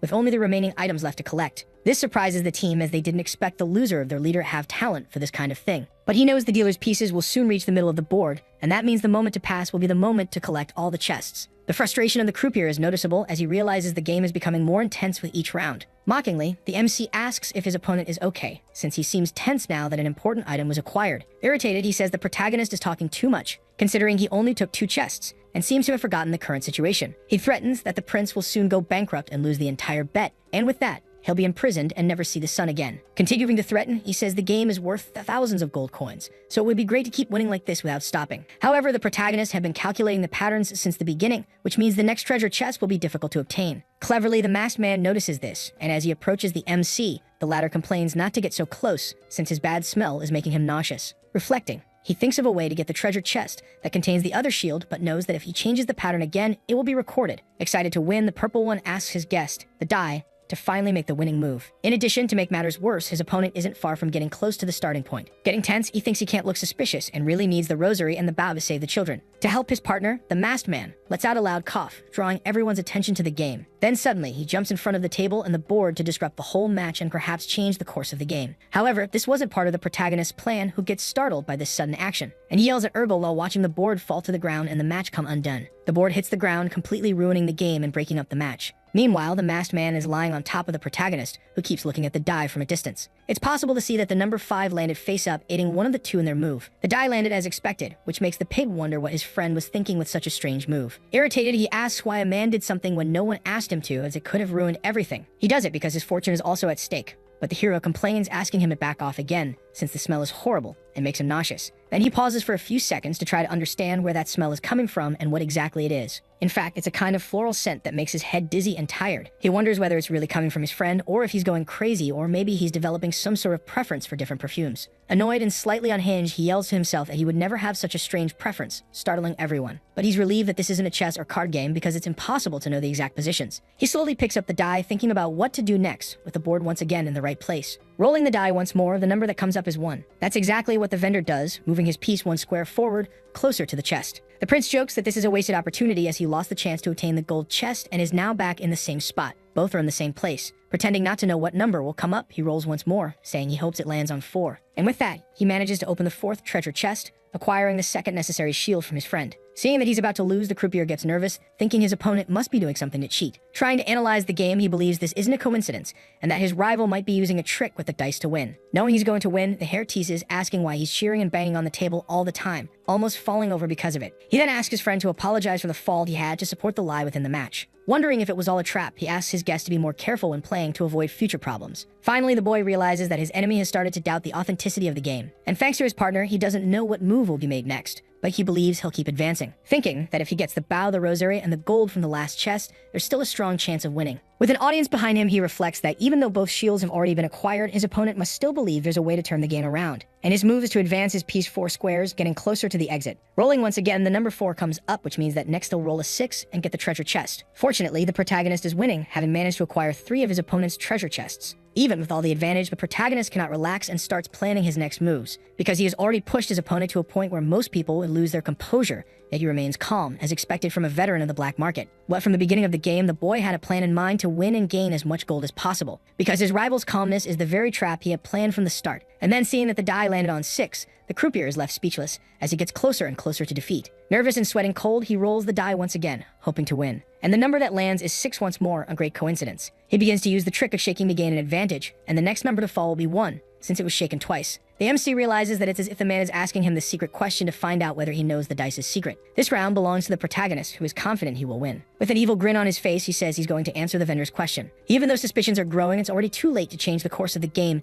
and the die roll lands on 6. Thus, the 5th treasure chest is opened, giving the protagonist 500 gold coins. The dealer's pawn is already more than halfway from the starting point, so there's no need to hide anything. Surprised, the man asks since when the prince knew about this secret. The blonde, confident and calm, responds that he knew about it from the very beginning, which is why he's winning so much. Mocking everyone, he says that thanks to this, he'll be able to eat at banquet tonight. Irritated, the purple one asks who he is and who sent him to play this game tonight. Calmly, the MC asks if what the man really wants to know is where he's from, saying he comes from a place that is a paradise for insane mages. Annoyed, the vendor asks if the boy is really joking in a situation like this, but he replies that insane mages really do exist. Almost revealing the whole secret, the warrior nearly lets slip that his master is the emperor's son. In order to win, he quotes a famous saying, that if a game starts, it must continue to the end, no matter what happens, and that's the rule of the black market. And it's well known that whoever breaks one of these rules, the consequences are catastrophic, potentially even losing a hand. Looking at the crowd behind him, the blonde asks his opponent if he called all those people just to be accomplices to everything. Nervous, the man realizes that so many people have ended up hurting his chances because now he'll have to continue the match. The hero asks the merchant what he values more, his hand or the goods he has at stake. Annoyed, he yells at his rival to shut up and rolls the die once again. Even knowing it's useless and that he's going to lose, no matter what number comes up, there's no way to turn the game around. Once again, the boy wins another chest, getting closer to victory with each round. This time, the acquired item is the Rosary of the Forest, an extremely rare silver necklace. Crying, the merchant can't take it anymore and knows he's already been defeated, and with each round, he only loses more items. In the next round, the 7th treasure chest is opened, heaving even more treasures. Mocking, the blonde asks his opponent not to cry, since sometimes you win and other times you lose. Irritated, the impatient one asks everyone in the audience to leave so they won't witness this ridiculous scene. The game is starting to get boring, as victory is now certain, and he rolls the die once more. Looking at his opponent, he jokes, saying he knows he's not crying, just sweating from his eyes because the room is so crowded. Finally, the 8th chest is open, and the acquired item is the Bow of Quick Death. The entire team gets excited, as the hero fulfilled the mission and won all the treasure, and much more. In total, he won 1,000 gold coins, 2 shields of the balance, 1 rosary of the forest, and a powerful bow, making it a complete and absolute victory in the game. The items go to the protagonist's inventory, which is now packed with money and strong equipment. He's happy because he got everything he needed, and on top of that, earned a lot of money. What's still missing is the item Barmolo was going to steal from the revolutionary leader's house. The man, while lowering his hat, looks at the glasses and wonders why he's doing this. After winning the match, he tells his opponent they should shake hands and finish on friendly terms. Laughing cheerfully and extending his hand, he says it was a great and fun game for both of them. Seeing the man cry, he reflects that even though it wasn't a fair game, it was still interesting. Sitting next to him, he jokes that fire is coming out of his eyes instead of water, like it's a spell. The purple one says it feels genuine, that this was his first experience in a situation like this, and asks how he was fooled by a trick he already knew. The blonde is surprised, as it's strange that he was the first to create such a complicated situation for a merchant like this. He gets irritated, saying that obviously he had never gone through this before because no one has time to memorize dice patterns like a madman. After being called weird, the prince replies that he prefers to be called brilliant, not strange. The dealer says this really is the first time something like this has happened, so he doesn't know what will happen next, and asks his opponent to be careful when leaving the room, because the boss of this place already knows he lost a lot of money, and he's very angry and coming after the blonde. Shouting, the man wonders what he should do and says he'll steal the items back no matter the method. Sweet and cold, the prince wonders why his rival is suddenly saying this out of nowhere. The man in red approaches, saying this is the black market, and since he interrupted the local madman, he'd better be ready for the consequences. The boy gets so worried that he shouts, asking why the man is concerned about his situation, because it's strange to worry about the winner of the match. Taking off the mask, he says it's just a theory, claiming he has a younger brother exactly like the prince. As he removes the mask, the protagonist is surprised for a few seconds, unable to react. A scarred person responds that he just doesn't like seeing an opponent who defeated him with skill go to the afterlife so suddenly. The blonde jokes that the person is only in love because he lost. He's left speechless, irritated by the boy's boldness in thinking such things. Looking at the person, he reflects that he's nothing more than a human being with a complicated story and a difficult past. An NPC that exists only to defeat the main character, but after losing, has no more use. Extending his hand, he asks if the purple one will be okay after all this. Wanting to touch the person's hand, he starts to propose an idea for the two of them. But irritated, the man yells not to be tricked again, because it's obvious they're only feeling pity due to the loss. Even though it was a large sum of money, he says he can make it up by robbing a few people along the way, a behavior expected from a thief. Laughing, he asks if they really thought he was going to become a good guy just like that all of a sudden. Fulfilling his part of the deal, he takes the shield of the balance from his inventory and calls Urgel's attention to hand over the owed item. He receives the shield with some suspicion, but the mission has been accomplished. The blonde says this marks the end of their collaboration, and now the hooded one is on his own to survive. The boy has no objections. Neither he nor the protagonist are disposable NPCs once used. Even after working together, they have their own will, and thus will live longer than the system wants them to.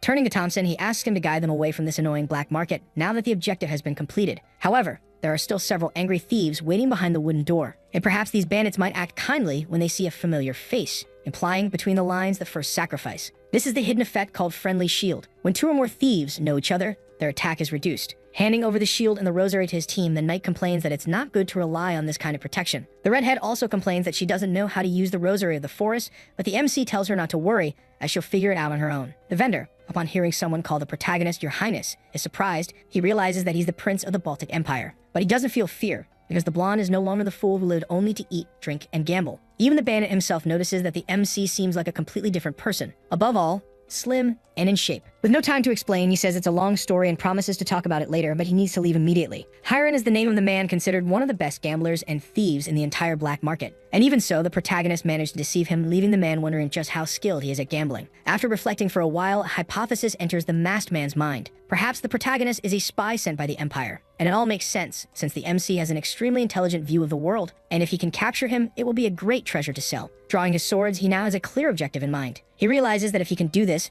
he'll be promoted in his line of work. But something happens to his friends who fall to the ground in a heap. In truth, it's the knight, who is using his shield to push everyone away and prevent a longer fight, using all his strength. Thompson can't take this suffering anymore. He wants to go home and begs for help, which terrifies the assassin. Seeing all this, he wonders what is really happening in this place. So the video ends here. If you don't want to miss the next part, activate the notification bell, and see you next time on Tob's channel.